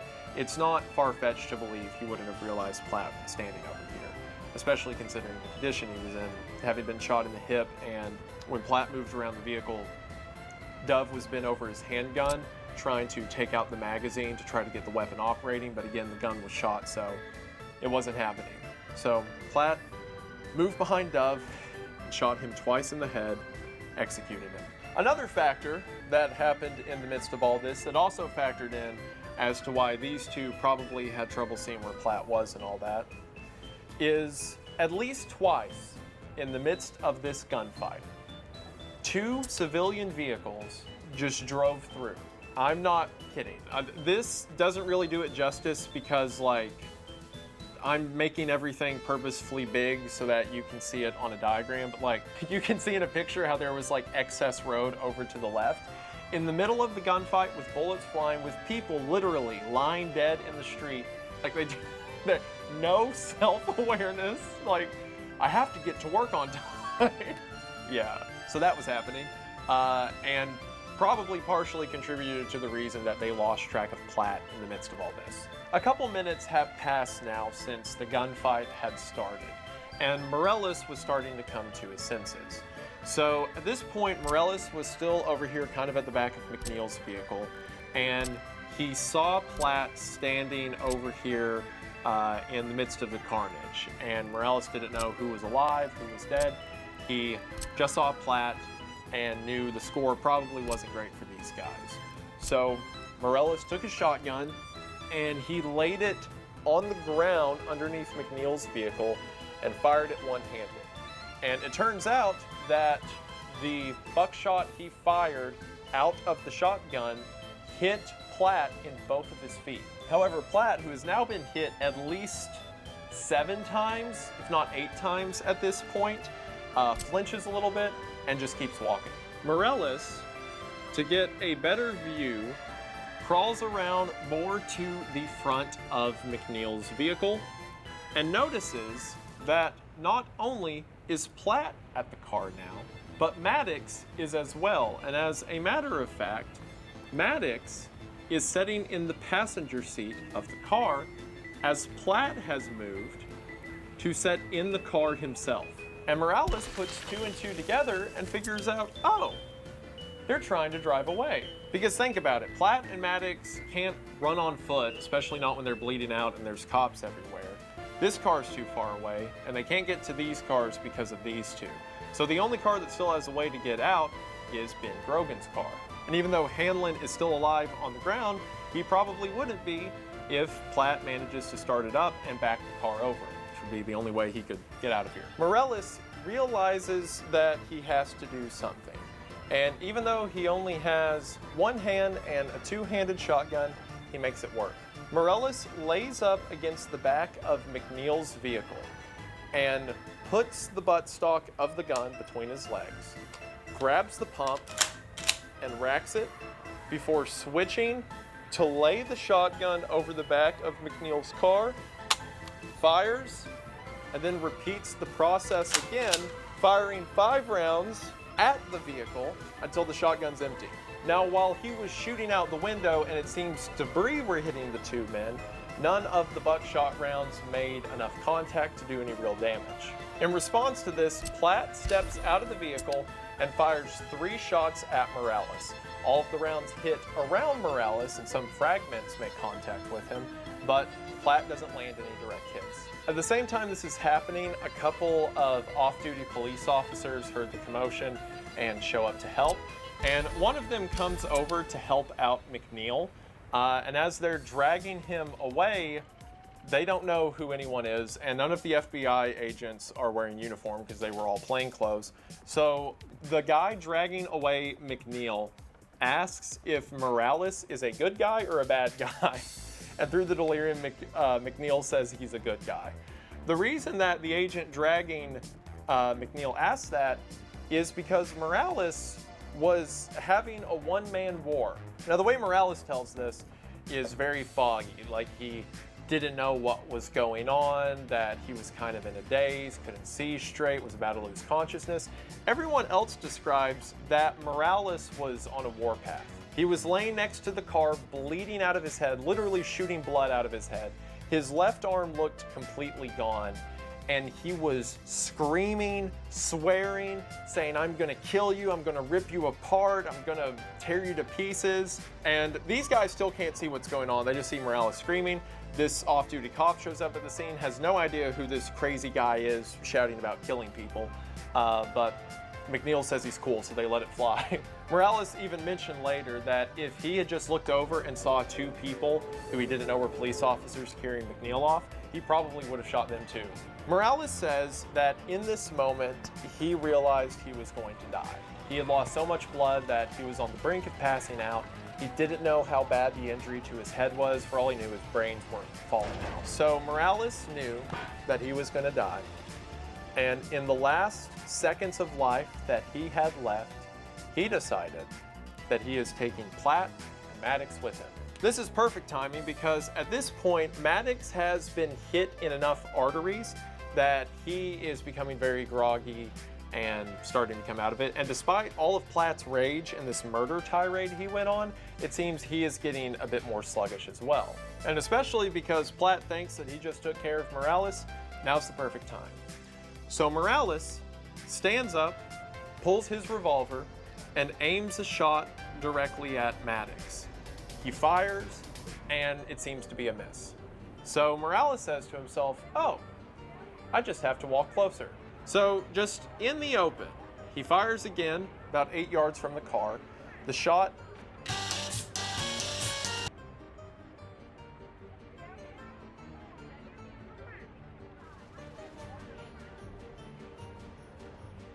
in the forehead. Although the round was deflected and it just grazed him, it was enough to visibly watch Platt jerk back in the vehicle.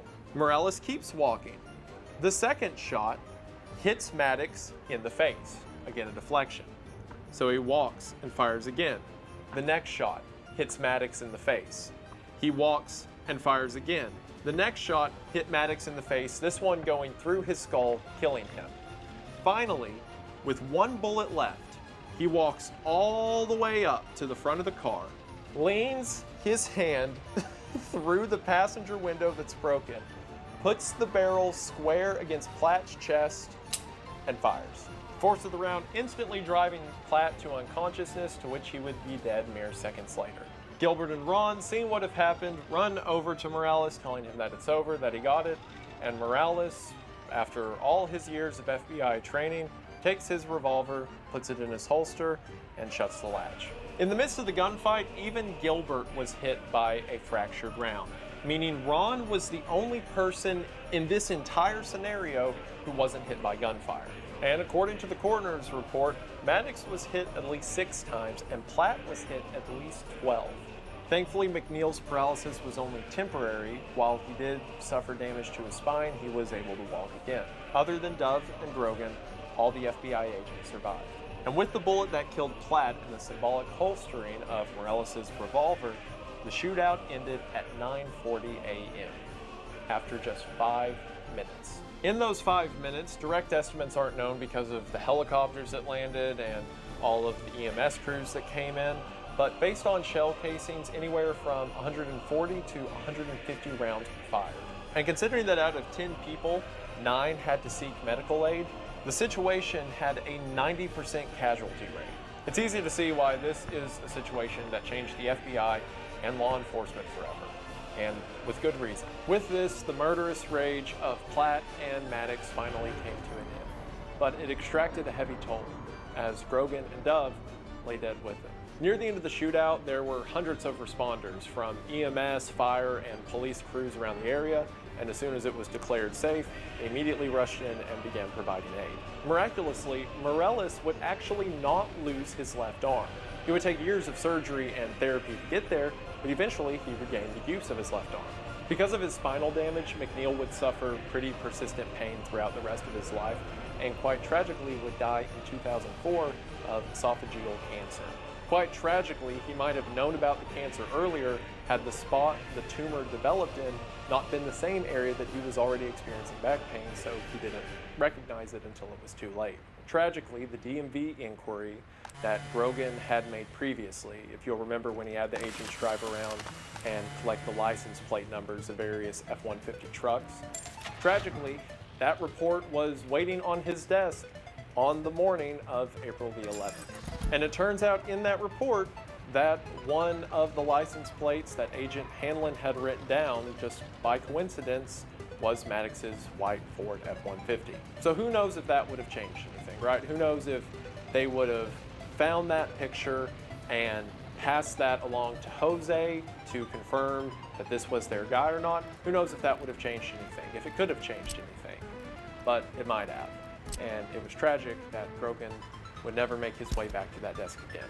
And despite only one of the officers, Ron Reisner, not being injured that day, everyone made a full recovery. The events of that day have been and will continue to be debated probably forever. This caused massive re-evaluation of FBI equipment and procedures. And one of the most talked about points from all of this is the shot Jerry Dove took that went into the lung of Platt. An autopsy would later confirm that when that bullet went into Platt's lung, for all intents and purposes, Platt was dead. Blood was rapidly filling up inside of his lung, and realistically, he had maybe 6-7 minutes to live before he killed over. As a matter of fact, a blood trail analysis would theorize that Platt lost up to half of the blood in his body before he actually died. So this caused a really big debate within law enforcement. How dead is dead enough? Because even if that shot effectively killed him, keep in mind, no one was dead when that shot was fired, meaning the dead man had enough time to kill 2 agents. This has led to years of debates in research and development departments. How do we make a bullet that effectively eliminates a threat? How much stopping power can we realistically put into a bullet? The years of development that would follow this would lead to the production of the .40 Smith & Wesson cartridge, which to this day, to my knowledge, is still the primary round used by pretty much every law enforcement agency in the United States. Comparing that to the 9mm round, it's not a ton of difference, but enough to justify however many billions of dollars we spent on this. According to the FBI, the ballistic difference was pertinent enough that it required the United States switch over to it. And I'll leave the particulars about stopping power and what bullet's more effective and which bullet's the best for self-defense and blah, blah, blah. I'll leave that up to people who care far more than I do. But all I'll say that from the reading I know, and as this story should show, the best bullet to stop someone is another bullet. In most cases, if a shooting goes well, you never hear about it. Everything did the job that it was supposed to. But if a shooting goes wrong, then there needs to be a problem, regardless if the problem exists or not. I think it's very apparent at like 5 different points in this story that just because you think someone is dead doesn't mean they actually are. And where that was especially apparent is with all of the revolvers that the FBI had to use during the shootout. There was already a push happening to begin to give officers auto-loading pistols that worked off of magazines instead of old school, more traditional revolvers. And this was the kick in the pants to make that standard. And from this, there was no department that began to continue to issue revolvers when things that could have 3-4 times the ammunition capacity were just as easy to carry. This changed officer training and how they conduct their drills. It changed like officers' requirements to wear body armor, the requirements around body armor itself. If there is a modern standard when it comes to use of force in law enforcement, it probably tracks its way back to the Miami shootout in some way. There was even pushback on the legal side through this. For a while, the Florida State Prosecutor's Office was threatening to file charges on Morales for excessive force, saying his final shots at point-blank range were unjustified. But I think given everything else we've seen in this case, I wouldn't be convinced these guys were dead unless they blew up. But eventually that matter was dropped, and all of the government reaction to this case was nothing but in favor of the agents involved. The FBI created the Medal of Valor to award Immorales, and himself, as well as the agents who were killed, had buildings within the FBI's institution named after them, which eventually all of the agents who were there that day were given the Medal of Valor. The FBI would use this event for training in years to come, and even produced a educational documentary / informational video called Firefight, where they reenacted a lot of the events and had Immorales provide like talking head interview segments for it. And it's really funny because this was years after the shootout. So Immorales was working undercover at the time, so he couldn't show his face during the talking head segments. So anytime it cuts to him, it looks like he's about to be executed.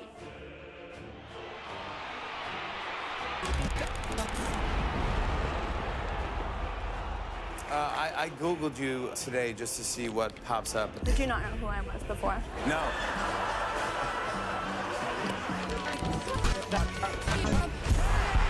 He's done it! Y'all, Kendrick dropped again. He dropped again. Didn't I say we're witnessing greatness right now? This record is fire. Oh my God!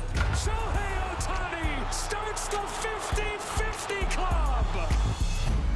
Country music's year of being the it genre has officially reached a fever pitch. We are at Tiny Desk, which is kind of blowing my mind right now. I don't know about nobody. Because he has to hide his face.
Welcome everybody to episode 244 of the China Show. That is the area code for Angola. Yes.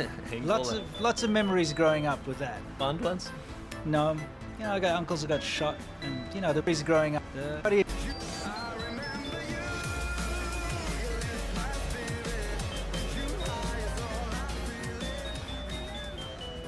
Welcome everybody to episode 244 of the China Show. That is the area code for Angola. Yes. Lots of memories growing up with that. Fond ones? No. You know, I got uncles who got shot, and you know there was a war going on with Angola and the Cubans and SWAPO. Congos, right? Yeah. Not now. No, when I was growing up, yeah. South Africa and Angola. Shout out to the Angolans currently watching. Oh, yeah. You guys are good guys. They're great, yeah. Exactly. Anyway, let's move on. We've got a jam-packed show for you today, guys. Some very important things regarding TikTok, China's new 6th generation fighter that's just been released, and slave conditions in Brazil. We got everything.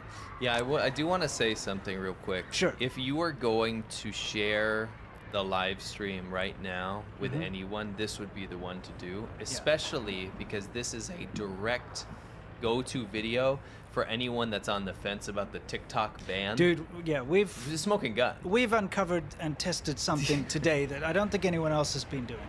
Well, other than the people that the figured first it out broker. in the beginning, We tested it. We independently verified it, and it is just to catch you up real quick. Right now, TikTok is either going to be banned or forced to be sold to an American company, which in our mind is the best possible scenario. Yeah. Because it is a national security threat to America. Sure. China owns and controls TikTok. Sure, right? sure. Of course it does. But we're going to prove that to you. So rather than us talk and give our opinions, we'll show it to you. We're going to show it to you in this episode. So yes, please share this This is the one. Yeah. Right? If you could help us out right now, if you could click the like button, that also helps get this in people's feeds. So if you click the like button right now, we'd really appreciate it. Anyway, let's get into it with what's new. This is where we talk about everything that's new, specifically with regards to China.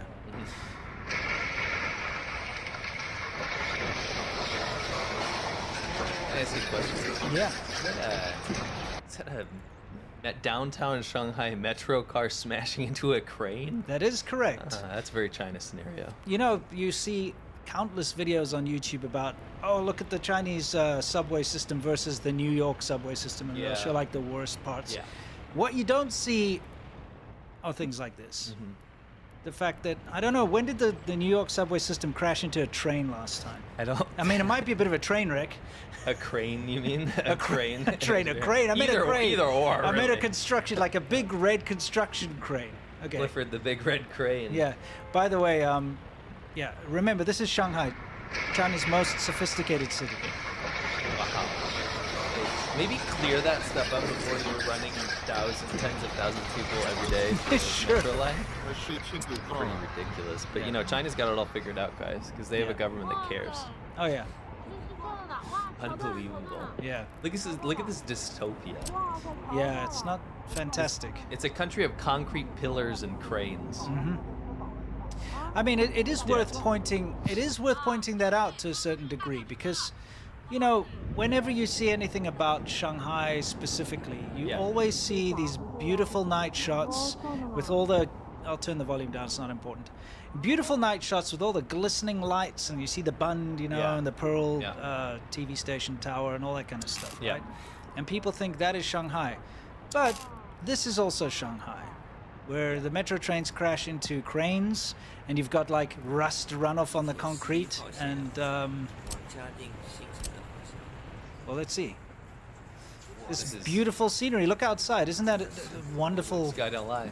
Yeah, exactly. Isn't that wonderful? Beautiful place. Anyway. Again, this is the best city in China.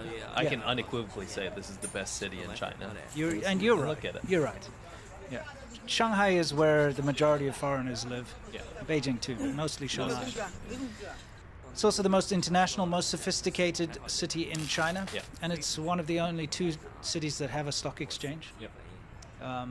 You know, and for hundreds of years it's been, you know, the most sophisticated. It's the outward-facing city of China, right? It's what you're supposed to see the best of. Yeah, exactly. Anyway, you get the idea. It's been these kind of accidents happen often. Yeah, you can see there. Take a look at the guy in the helmet actually telling people not to take photos, which is Find the lowest priced health plans at healthforcalifornia.com. Get a quote.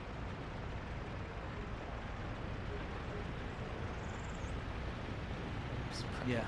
Now we're moving on to Slopaganda early because we've got to talk about this new 6th generation fighter.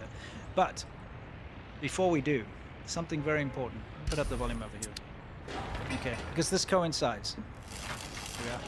Here we see the yearly ritual of praising a man who murdered everybody's ancestors.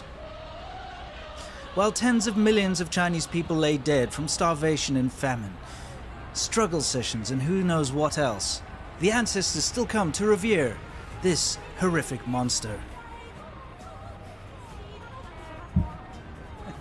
Anyway, so it was the birthday of Mao Zedong on Boxing Day, so the 26th. Yeah.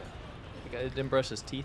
The guy, yeah, the recorded pedophile, you know, who is just a horrific person that, you know, caused more deaths of Chinese people than anyone.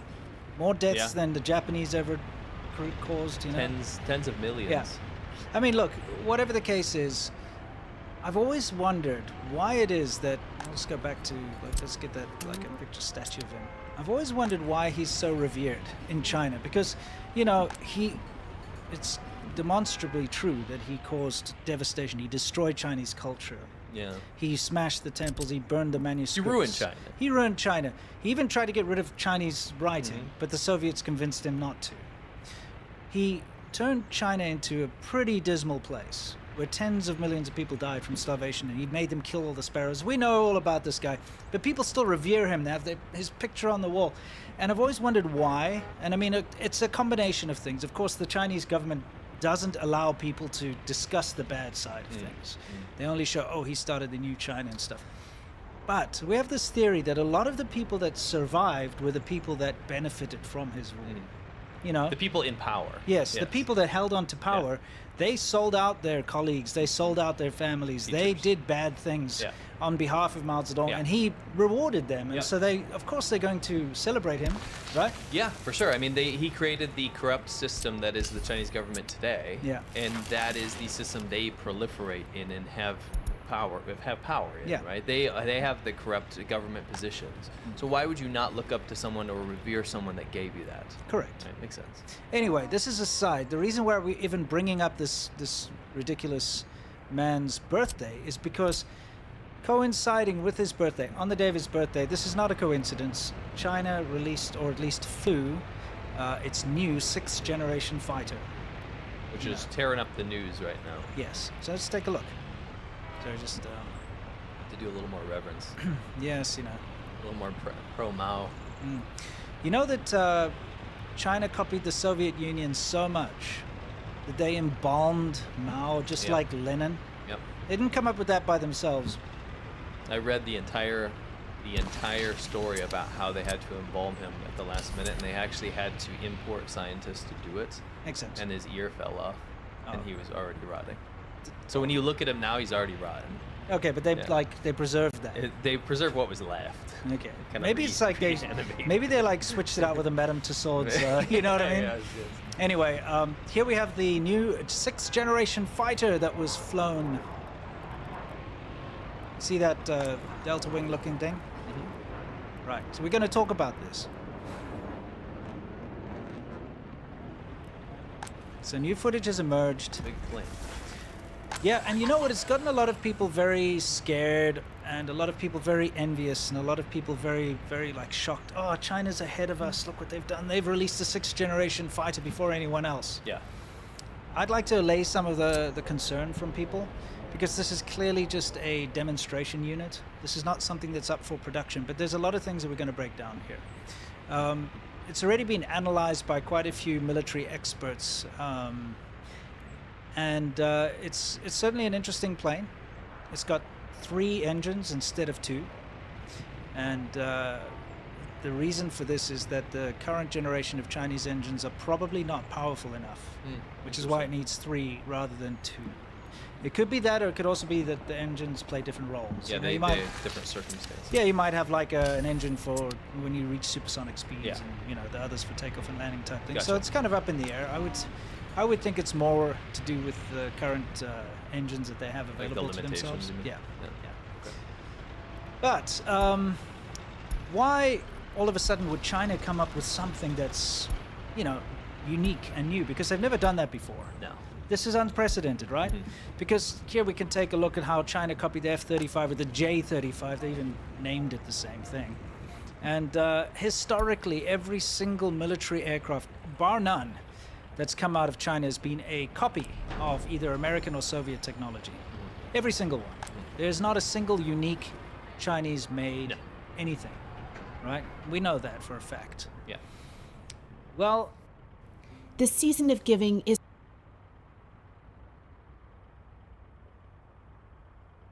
I'm gonna have to talk about the N-Gage here.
Okay, does everybody remember side talking?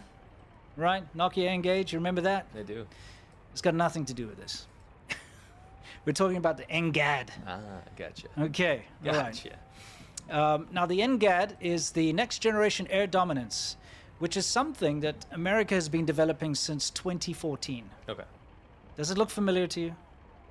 It does look quite similar, yeah, to what you just showed, that slab in the sky. Yeah, because at first, you know, you look at it, you're like, holy crap, China's actually made something unique and new. Yeah. How is that possible? Yeah.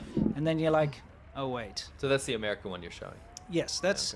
Now, in all fairness, okay, it's like, bro, can I copy your homework? And it's like, me, sure, but don't make it look the same. You know what I mean? Look, in all fairness, the NGAD is a concept, okay? And it's something that has been, since 2014, has been worked on behind the scenes. It's something that, you know, people have been conceptualizing, figuring out how it will work, etc., etc. And there isn't a publicly flown prototype type thing. At least nothing we know of. Sure. But it is kind of very similar to what China's just released, which makes me think that they did copy the homework.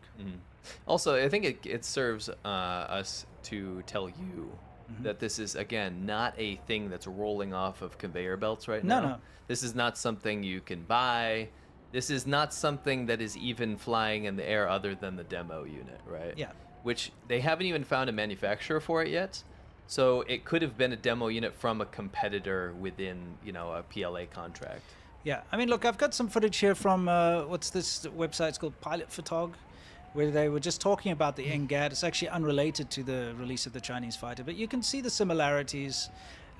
So all I'm trying to say is this isn't some kind of a new concept that's come It's not out like of a nowhere. radical new design. No, this is something that, you know, it exists, and China's just built one. Does it make sense? Yeah. So what I wanted to do is shift focus a little bit and use an analogy here, okay? Can I just say one last thing? Sure. Just want to say it looks like the capabilities that they're going for is to have a long-range fighter that would be able to reach Guam. Yes. Which is an American territory. I just wanted people to know why they would want Also, something look, like this. something about these new generation, 6th generation fighters is they're less fighters. Yes. They actually... Control units, really, right? Yeah. The pilot will fly in it, and there will be unmanned drones that this thing controls over a battlefield, right? Yeah. So this, if you want to read into it, it's kind of fascinating. Yeah. It's got lots of fuel. Yeah. And look, the idea of manned fighters is something that's kind of becoming obsolete. And we've seen this specifically in the war, you know, with Russia invading Ukraine. Yeah. What we've seen is the role of drones, Yeah. just how incredibly deadly they are and how important they are. So the idea of somebody hopping into an aircraft and strapping a rocket to their back and flying off, as cool as it is, growing up with Top Gun and everything, it is becoming obsolete.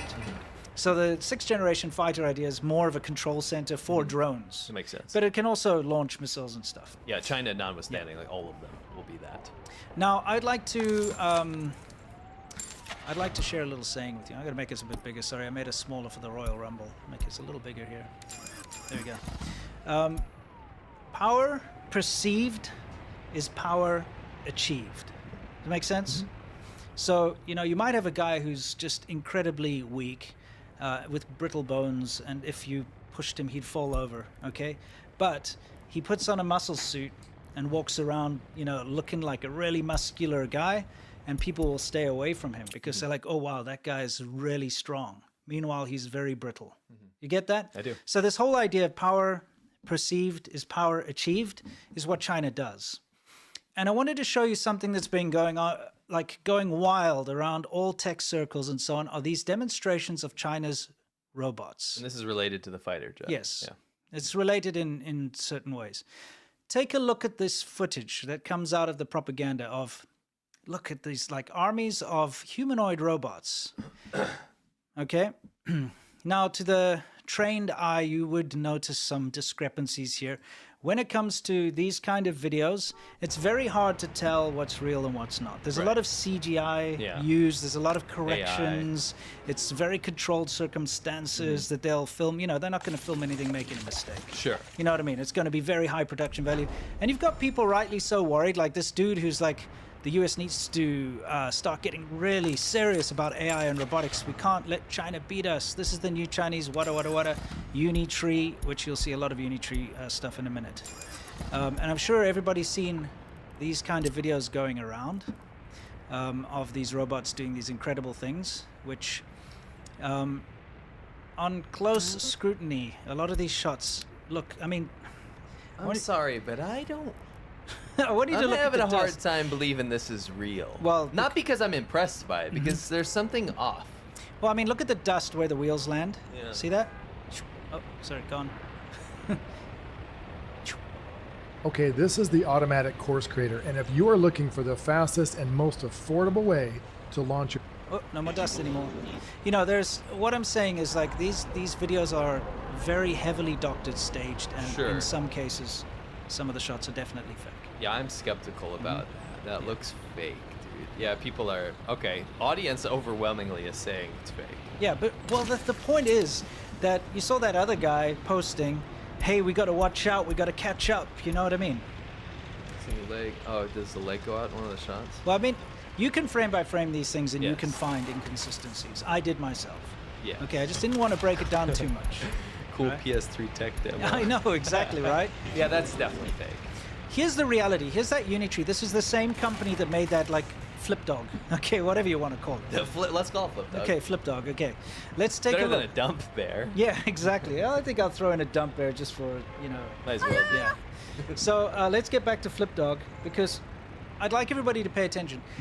You can control the way your videos look when you've got free range, right? Yes. You can sit there for months doing your CGI and editing to fix little problems.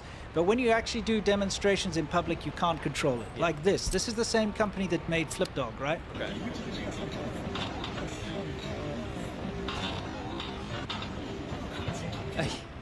There's something, you know, when they say like China's terrifying? Yeah. It's because of this. Like the robots are having straight up It's like a fits, like seizure, seizures. yes. That's actually terrifying. I'd like to point out the same robots over here.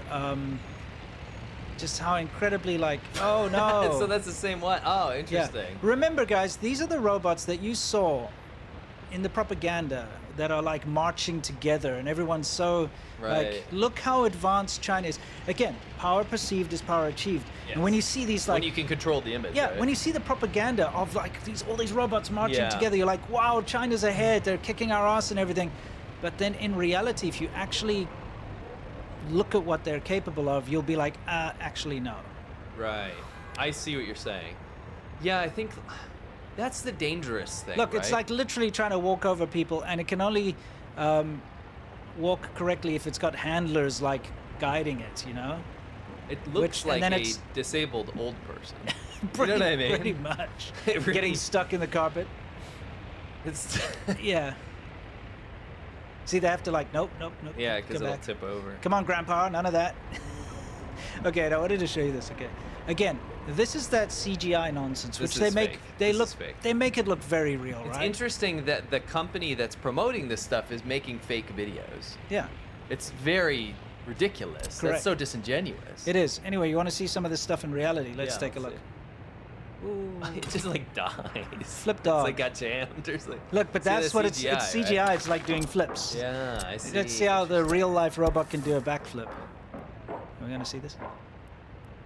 Oh, good effort Even though. that looked CGI. Yeah, but that's Yeah, real. That's how it happens. Yeah. And I like how it spazzes, by the way. Yeah, exactly. It was just trying to get itself back up, you know. Right. Oh, true. It's like trying to redirect. Oh, oof. The white line. Got to watch out for white lines. We showed this one Yeah, that's before, a funny one. where they're doing this like propaganda. See, they're filming it. They're like, oh man, Yeah, this this is is like, for look at our this police dog. Chinese Oops. government, Here's another one. Like, watch out for this high-tech military dog. Look how it climbs those stairs. Isn't that amazing? Oh no, it got defeated by that top stair. What's going on? There's another one of these guys, and it's like, oh. I like how they all copied this like Boston Dynamics idea, right? That was Yeah. from like what, 2005 or something? I think it's probably. I mean, it's old. We did a whole. I mean, we segment were on watching that. it when they had actual gas-powered engines on Yeah. them, and they were doing better than this. Correct. So yeah, I think a lot of this AI robotics superiority is greatly overinflated. Correct. The thing I wanted to say though is kind of interesting. Yeah. Is that you said power perceived is power achieved, right? Yes. And I think China is going all in on that. Yeah. But there's a couple scenarios where I think that can backfire. Yep. Is that if you get, like, for example, you saw that tweet. I don't know who that guy was, but that tweet of that guy who says, oh my gosh, we can't let China win. We got to catch up. That might serve to motivate people to actually try to catch up when in fact the US is already greatly ahead. Yeah. And that might actually contribute to future success. It might be that the perception of being behind will help America. I have a good example to point out Okay, as far as that's interesting. concerned coming up. But do you think China's playing 4D chess? Do you think China's like, we need new technology? We cannot make it. Let's pretend like we have a better one so America develops one we can steal. Don't you think that could backfire? Well, no, well, how? Because America will go, well, we better make some absolutely insane stuff that we won't let out, right? Right, we right. won't display it. We won't do anything. How often is it that the U.S. military, you only find out about what they're capable of when war actually happens? Yeah. I think that's the true terror of the U.S. Yeah. I think China is playing not what's the opposite of 4D chess? I think they're playing 2D chess. They're Yeah. saying, look at what we have. Let's scare the world. Let's get budget funding over from the central government. Let's bolster and put ourselves on this world stage to cause chaos in the world and think that China's winning. That's what I think's happening. Well, here's a great analogy, and this is perfect because this is what happened with the Soviet Union. Remember, China copies the Soviet Union to a T, Yes. even embalming Mao Zedong like Lenin. True. That wasn't a thing. No. How many U.S. presidents have been embalmed? No. How many None. Chinese presidents or never mind, emperors and stuff have been embalmed? You know, that we know of. We don't do that. No, neither did China. No. But they 'Cause wanted China to copy. wasn't communist. They wanted to copy the Soviet Union Yes. so much that they embalmed their dictator. They did. So, this is what the Soviet Pretty Union horrible, did. by the way. It's terrible. Nobody wants to see that rotting corpse. Here's the thing. In the 60s, during the Cold War, this is what the Soviet Union did. They used to have these air shows. And here I've got an example from AP Archives over here, where they would show off. They would, on purpose, invite international reporters. Yes. They'd bring them in. Does that not sound like the Zhuhai Air Show? Yes, it is exactly that. They bring in, insane. they bring in these international reporters, Oh, interesting. and then they would fly their latest technology airplanes over them, and then like the reporters would be like, "Oh wow, look, Russia, the Soviet Union Yeah, is so ahead so of ahead us," of and us. they'd write all these shock pieces in the newspaper, Right. just like what we're seeing with the 6th generation fighter. And there's a very specific example I want to use here. So you know they'd have these typical military parades, which again China copies this too. So does North Korea. You know, it's like a blueprint. Yes. You know. Yes. Let's show off a couple of tanks and missiles or whatever, and have our new planes fly overhead. So anyway, there was a very specific example I wanted to get at here. You know. Yeah, because I actually later I want to talk about. I think there's a psychological reason for this. Oh yeah. Yeah, we'll talk about that. It's like, look at our missiles. Yeah. Yay. And China does this with its current military parade. Power perceived is power achieved. Remember. Yeah. You know how successful the Soviet Union was in the end. You know what I'm saying? Just- You know what's funny is Yeah. if you're gonna copy someone's homework, maybe copy the kid that actually won. I agree. I agree. So yeah, let's take a look at this. In 1967, in Moscow, A performance that truly mattered. something shocked the world. The MiG-25. Okay. Yeah, which you can see here. And it was a twin-engine supersonic fighter. Okay, that could reach whatever Mach something or other, like a Crazy. huge speed. That's what it was shown to the world as, and the Western world actually was shocked because it was far ahead, at least on paper, than anything that the West had. So they went into overdrive. So like the journalists were writing pieces about this. you're Obviously, saying. it's the Okay. same idea. Gotcha. There's like an air show, just like what we're seeing with the 6th generation okay. fighter, Gotcha, right? gotcha. There's an air show. Everyone there was like, what is this incredible new mystery fighter that is, first of all, incredibly capable? You know, they fly it over a sonic boom, they do all that kind of stuff. Everyone's like, this thing's incredible. Oh, okay. It's on paper, it's better than anything we've got. You know, so everyone's like, oh no, better watch out. The Soviet Union's got air superiority now. You're literally. It sounds like you're talking about what just happened with China. Exactly. It's just exactly the same. Huh. So, what they didn't realize is this really created a huge race within the American air superiority race to try and build something better. Oh. And it led to some of the. So it did happen. It like led to some of the biggest advances in airplane technology in the West. Oh, interesting. Because they had to counter this threat. So it backfired. Absolutely, because they were looking at this thing, they were going, this thing's better than anything we got. We've got to rush. We've got to be able to meet it head on. And then they developed stuff that was like way better. Like, Wow. way better, because this turned out to be a piece of junk. Oh, okay. Well, as it would, just like most Chinese stuff as well. And it's a very interesting story, because you actually had a Soviet pilot that defected in one of these and landed in Japan. Okay? And then what happened is the Soviet Union's obviously furious and like, how dare you have our plane? And so you better send it back to us. So Japan was like, okay. But first invited the US to come and study it, and they disassembled it into all of its components, and then they sent it back to Russia in pieces. That was pretty cool. Yeah, they were like, yeah, you can have it back now. We're done with it. I love some of these Cold War stories. I didn't know that about that one. Yeah, and That's cool. it turns out that it was a piece of junk that could go fast, but was not capable of maintaining high speeds because it would overheat. There'd be problems with the engine. It was made out of really crappy materials. It was very heavy, used a huge amount of fuel. So this is the one that everyone thought was aluminum. Yeah, So they just were thought like, it was. wow. They weren't sure what it was. They thought it was okay. some kind of amazing space age thing. Oh, okay. Turns out it was crap. It wasn't maneuverable, and Heavy. it was worse than the fighters of the day. Oh wow. Yeah, but because they had this power perceived as power achieved nonsense going on, behind the scenes, the US ended up developing, the F-15 and all these other incredible aircraft to counter this thing, which were just so much better. And so it leapfrogged them ahead of the Soviet Union. That's how, like I was joking before, but it would backfire, right? Yeah. I think there's a psychological reason for this, by the way. Yeah. China and Russia do this because it's society's based on corruption. Yes. Everything in top-down societies, like authoritarian governments like Russia and China, everybody is answering to the next person up, and they can't be held responsible for what Yes. they do wrong or what their men do wrong, right? There's Yeah. the chain of command is always broken. You'll see this actually. This is poetic. But like right now, the PLA is going through these massive purges because of the corruption in the Mhm. military, right? And we find it whether it's nuclear silos, like the missiles being filled with water, or Yeah. like corrupt generals that turn out to own like hundreds of millions of dollars worth of stuff and coal mines and all this crazy corrupt stuff. Oh yeah. And then they get purged and moved down, and this person was selling this to who and what and where. Those kind of systems are broken, and so you see this thing where they have to show their cards, Yes. or whatever cards they think they have, in order to get their boss to approve of what they're Sure, doing. sure. So I actually think that's what we're looking at. I think that's what the Soviet Union, why it collapsed. I think that's what China's dealing with as well. Yeah, and I wanted to show you, kind of the opposite. This is how the United States approached its advanced, fighter jets. And we're going to look at the F-117, and I remember this very clearly because when I was around about 8 years old, it was finally revealed to the public. And we all know this is the stealth fighter, the F-117. It's a very iconic looking, very angular, very special looking aircraft. Now the thing about this is that it had been in development since the 70s. And its first maiden flight, I believe, was in 1981, somewhere around there. But even up until just before its release, the officials denied its existence.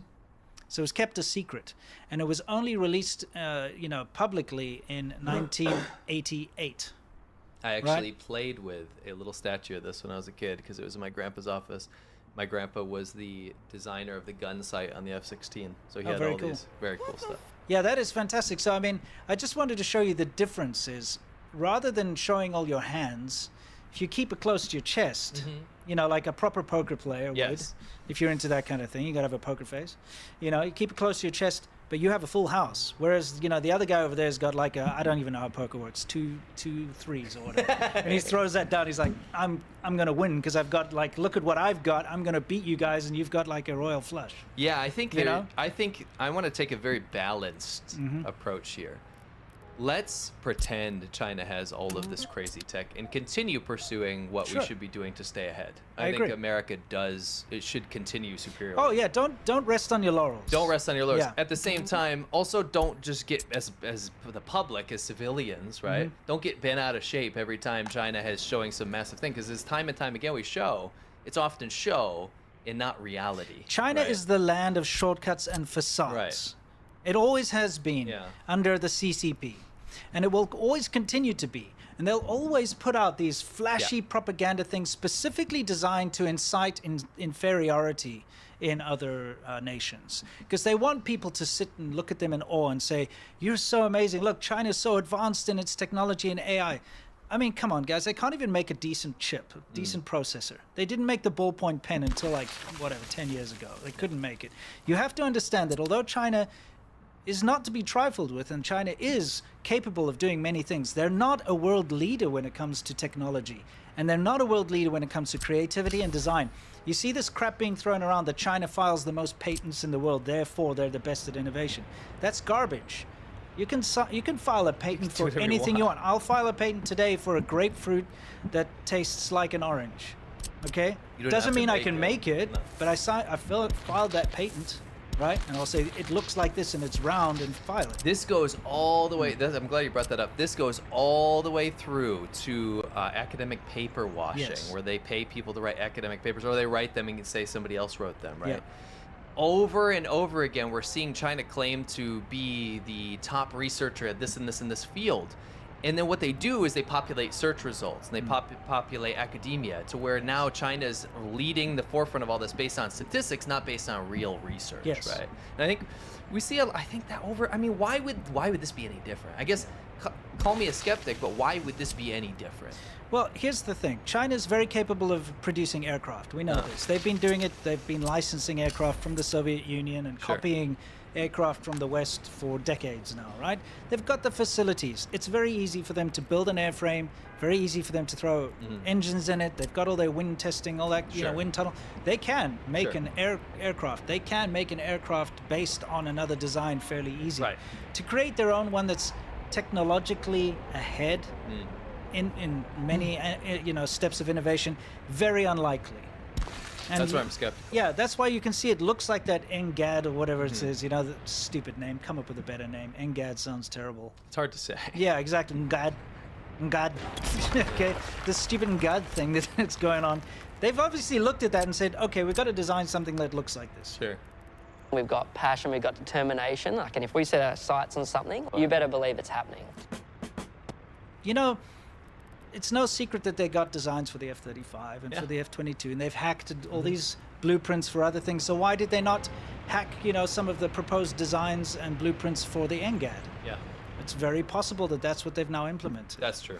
So at the end of the day, we're just going to have to see it in real life. You know, it has to be actually produced, not just some kind of demo model that's out there. All right? Yes. It has to be properly produced. Has to be proven before anyone can really take it seriously. Maybe this is more. I heard that at the Zhuhai Air Show, China was super butthurt that the Saudis, or was it the Saudis, or someone in the Middle East, did not line up to buy their J-35s. Which is just a copy of the F-35, a poor copy. Right, and I wonder if they're trying to, like, show a potential model out there to try to get, like, you know, when like somebody has a Kickstarter but they don't have any sort of concept, and they get a bunch of pre-orders to gauge customer interest. I think it's probably what's going on. So that they can go, you know, give these 6th-gen fighter jets to very nefarious countries. Who knows? Correct. Anyway. Yeah. Now, also speaking of China's technical prowess, our next little story here ties in perfectly with that. Yeah. What's going on? What does it look like to you? Well, this is in America, by the way. Let's ask our audience. What do you think this is? What do you think this is? Yeah, just no poll or anything. Just put it in the chat. I'll have a look. What do you think's going on in the sky here? What in the actual? It's gonna spoil it in a second. You're not careful. Well, we don't. I mean, we just need to see what people are like. What is this? What is going on? Chinese spacecraft, falling satellite, rocket breaking up. Okay, all right. Too quick. Yeah, so lots of people are like, what is this going on? Is it meteorites? Is it like aliens? Is it drones? Is it, you know, Where is this, CIA? Tennessee or something? It was southeast United States. I think it was Kentucky. Oh yeah, and I think because you could see it. You could see it all over. I mean, think about it. It's the sky, So right? just the southeast. If you look up in the sky, you'll see a moon. Yeah, you are true. You know. Yeah, so you'd be able to see that. Yes, lots of footage of this thing in the sky. Breaking up. And so people were like, CIA, deep state. I'm so tired. Aren't you? Like, Yes. just blame everything on this fictional thing. The CIA deep state is shooting debris over our heads. Yeah, it's like mind control particles being dropped from the Well, you know what? contrails. People said that shit. Sorry, excuse my language. People said that nonsense until it turned out to be what it was. Yes, that's the thing. Everybody had wild theories. You know what it really was? It was a dead Chinese satellite that has been dead since 2023. It was an uncontrolled re-entry. Okay? And we're okay with this. Why? Well, I mean, here's the thing. China can launch things into space. We all know that, right? Because they use, again, copy technology from the Soviets in America is what they've gotten. They can launch things into space, but they don't give a damn about what falls down. I mean, the booster stages from their rockets fall onto villages in China. We've shown that we did a whole special episode on this. Yeah. It's some of the most horrifying footage you've ever seen of rockets falling onto villages in China and then killing leaking people and leaking then leaking toxic chemicals. China doesn't give a damn about the consequences. They do no planning when it comes to these launches. I think it's laziness and It's being cheap. Yeah, it's laziness, it's being cheap, and maybe they don't know how. I don't think that's true at all. I think they absolutely have the technical prowess to do that, and they just choose not to because they don't care about human life and they'd rather save money. And I mean, they Chinese obviously, government is par for the course. That's what they do. and they can't control their own satellites. That I mean, to the point where they make uncontrolled re-entry over America. Yeah. You know what I mean? So again, when people are looking at, look how advanced China's technology is, then why do we constantly see these demonstrations of it not being advanced? I know. If China's technological prowess is so far ahead of the U.S., then why do they have Temu satellites breaking up over the U.S. and potentially falling to Earth? Yeah, exactly. It's not okay. No, it's Why nonsense. are Americans not up in arms about this? Yeah, I don't know. You're too busy thinking about other stuff right now. Yeah, that's Or buying exactly- stuff on Temu. Exactly. Hey, where's Jeff? He's taking a Temu. Yeah, exactly. He's in the bathroom taking a Temu. Anyway. Yes, there's context there. But yeah, you can see it was a Chinese satellite that burned up, and it was, completely uncontrolled entry. It's been dead. They lost communications. They couldn't control it because guess what? It had a Temu-made, communications array or something that failed. It's true. If you buy something from China off Amazon, it's probably going to break a little easier than if you bought something that's like handmade in whatever country you're from. It's because it's just... Why is it though? Like, imagine if America had like a massive satellite and it broke up over China. China would be, they would allow protests that day. They would. They'd say, okay, guys, you can protest today against America. The streets would be full of people burning American flags and stuff. Yet, what do we got here? It's not it's not even an old satellite. No, it's new. It's a year old. I mean, if it was from the 70s or something, a year dead. yeah, exactly, 70s or 80s, you might be like, okay, yeah, all right. They didn't know what they were doing back then. This is brand new. China hasn't had a space program for that long. This is new stuff that's fallen down to earth. So again, China does things quick and dirty. They do it with the idea of putting face forward, shortcuts and facades. Remember, it's a big facade. Look, we're technologically advanced. We've got a space program. Yes. And then people are like, yes, master, and stand back. Meanwhile, your space program, your satellites are falling out of the sky. Your so-called advanced robots are falling over everywhere. Nobody looks at the actual, real side of things. You know what I mean? I mean, this is the country that will paint the side of mountains green so that they can say that they've conquered like eco development. Exactly. They'll go and put a bunch of solar panels that are not connected to anything and wipe out all the bird species and then literally forcefully move people, carry their bodies out of the village while they're like, that's my home. Yeah. To put up solar panels and see, look, West, we're the biggest output of solar technology. Yeah, exactly. This is the country that plants metal rods with stones on top. them to look like they crops. have crops. Yeah. I mean, why crazy. would this be any different? Is my question, right? Yeah. Facades, man, shortcuts and facades. Anyway, let's move on from the satellite thing and have a word. So, absolutely, guys, New Year's resolution time is coming up. Yes. I got to tell you one thing. Everybody wants to lose weight. Yeah. At least if you're in the West. Yes. Okay, you want to lose that weight, but you know what? It sucks having to get up and get on a treadmill. It sucks having to start to eat, I don't know, like fruit only. Yeah, absolutely. Thank you very much, AG1. Now it's time to continue with the show, everyone. And we have a photo, which is kind of an iconic photo that after being released was almost immediately taken down. Yes, it was. Now, what do you, if you can't read Chinese, you'll be kind of shocked to see what this says because the juxtaposition of this, of people hanging out on their devices on this little trolley, looking down at this impoverished man begging.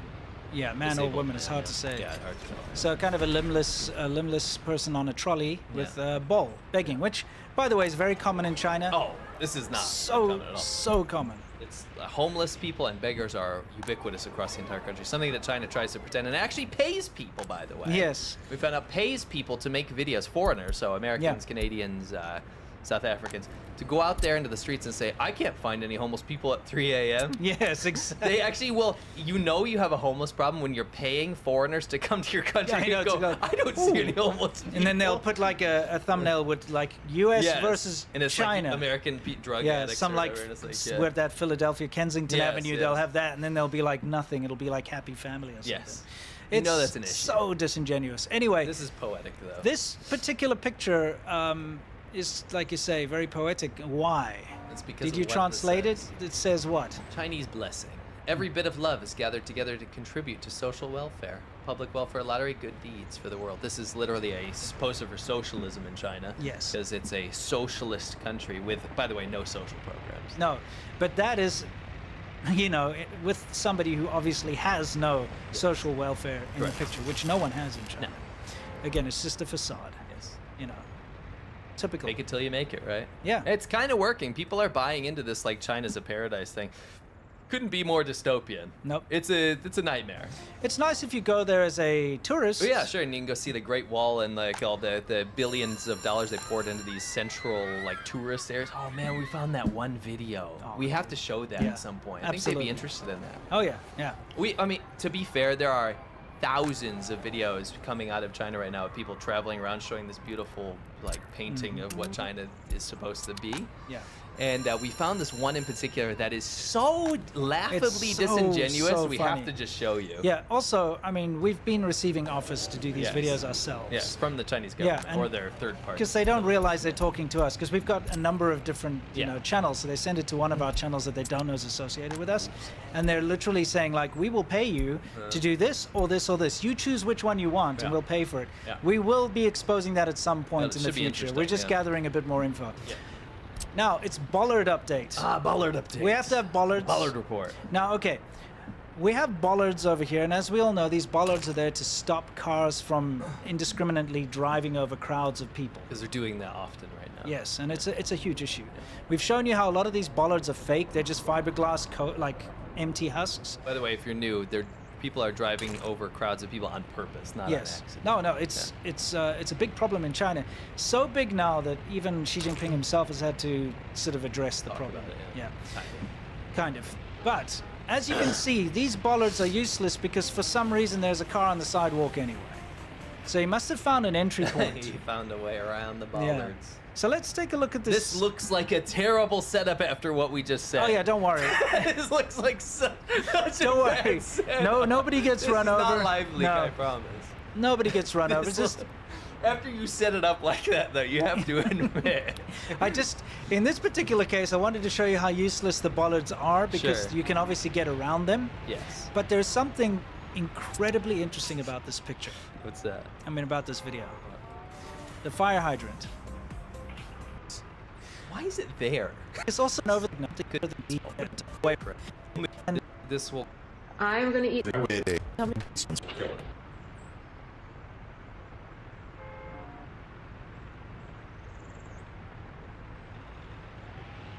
Something we found, Mm-hmm. and it's something very damning. Yes. Because there is this. I'll tell you why I got so passionate about this. Yeah. I made some TikTok videos in the past, not on TikTok, on YouTube about TikTok. Because what Yes. happened was there was speculation that TikTok was controlled by China. So Yes. as an experiment, what I did Mhm. was start a TikTok account. Yes. Right. In the process of making that TikTok account, I would take my videos that I made on YouTube, which again are totally fine. They're just critical of the Chinese government. Yes. I don't show violence or anything. No, like no, that. no, no. And I would clip out some important videos and make short form ones and put them on TikTok to see what would happen. I remember when you did that, and you made sure not to choose anything that was Nothing like controversial. Yeah, it was very PC. Like some food ones, or Yes. some ones about like food safety. Yes. Or something about cultural differences, or something like that. Even some of the ones about the how there's a PLA buildup or something, Chinese military buildup, that kind of stuff, right? Stuff I normally cover. Yeah. And what I did was I put those on TikTok, and one by one they would get removed for community violations. But for things that weren't it would be a video about the military, but it'd get removed for racism. Right. It'd be a video about the Olympics being hosted by China, but then that would get removed for like violent content, right? Correct. And it would get removed for all these different reasons until my account just got removed. It got banned. Yes. So I said, this is very eye-opening, because what I noticed was the sheer amount of Chinese propaganda on that app. Oh yeah, I mean, it So- just gets pushed to you. Yes, but I'm not the kind of person that will just believe what someone says, right? Yeah. I wanted to see if it actually was true. I got Yeah. my account banned for posting anti-CCP content. Yes. And I got fed a disturbing amount of Chinese propaganda. So what I did was anti-American and propaganda. anti-American propaganda. Perhaps more importantly, that Yeah. actually. Thanks for saying that. So what I did was I made a series of videos on Blau86 on my channel about how TikTok, I believe, is infiltrated by the CCP and is controlled by the CCP. Yes. Just based on the getting removed and the amount of content they had on there. So what happened was this has become a point of contention, and it got to the point where the current administration was like, maybe we need to do something about this, right? So the Select Committee on the CCP put together this thing, right, about how it's probably a national security threat. After all of the experts came out and said, the owner of TikTok, ByteDance, is a Chinese company that has CCP members in its company. It's not fully private company. Yeah. It has been seen in CCP meetings, right? It has party leadership in it that tells it what to do. And in fact, because we know China, every company in China is beholden to the Chinese government. Yeah, they right? are basically, they act as agents for the Chinese Communist Party when they want them to. Correct. So, And they can't say no. So my mind is made up, right? Yeah. Now, this bill, this bill was put forward, and TikTok obviously challenged it. They lost their appeal, right? And it's about to go forward. It's about to go through in January. But they're still doing like Supreme Court However, they shenanigans. did get the ability to go to the Supreme Court with some people that make a living off TikTok, and some some appeals from the company about why it shouldn't be banned or force sold. So this is the bill. Either it gets banned if China doesn't allow it, right? If China doesn't allow it to get By the sold. way, banned doesn't mean banned. No, You could still it's not access censored. it. Yeah, You can still use it. Yeah. Or it gets forced sold to an American company because it is probably guilty of using Americans' data, abusing Americans' data, and has the ability to be used, and this is my fear, Yeah. to be used in a wartime situation. Yeah. Okay? If more than half of Americans are using this app, and it is controlled by the CCP, who can turn on and off whatever content it wants to, then who's to say that if we are in a conflict with China, they can't start feeding information to Americans to turn them against their own country, to feed them misinformation? Because China has proven time and time again to be feeding Americans misinformation with the Hawaii fires, and teaming up with Russia to do all kinds COVID. of... I mean, trying to tell people it came from America. Exactly. Yeah. So we've already seen their intent. Oh, never to me, mind this that. is a problem. Remember that they used TikTok to track journalists. They spied on their locations Well, using we'll the get app. into that. But I'm just saying, like, imagine during a wartime situation, they can find out where Americans are, so they can target those areas. Correct. Now, certain Americans. Now TikTok says, oh, we store American data on American soil, and they made all these changes and all this Whatever, stuff. Beijing However, can still access it. I kept analyzing TikTok, and when they Yeah. do all these, oh, we're looking in to see who's using TikTok for foreign influence, and they don't include China on those lists, it's it's so sus. Yeah, of course. So suspicious. So, right in this very pivotal time where they're trying to hold on, I mean, I heard influencers, both right and left-wing influencers I was listening to, very big up ones, saying, this TikTok ban is just about banning it because they don't want us to have a freedom of speech. They don't want us to see what's happening in Palestine. They don't want us to see this and that and whatever, right? They don't want the powers that be don't want us to have whatever. I don't care if China has my information. What are they going to see? My DoorDash order? This is what I'm hearing in the big spheres of media. Which is very ignorant to say. It's super ignorant, but it's also, I hope, is not malicious and intentional, right? Sure. But this couldn't have happened at a worse time. We just caught them red-handed, guys. Let's have a look. All right, let's take a look.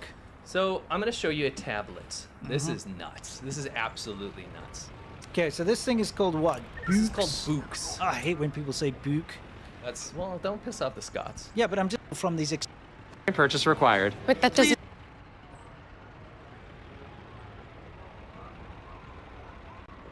external threats.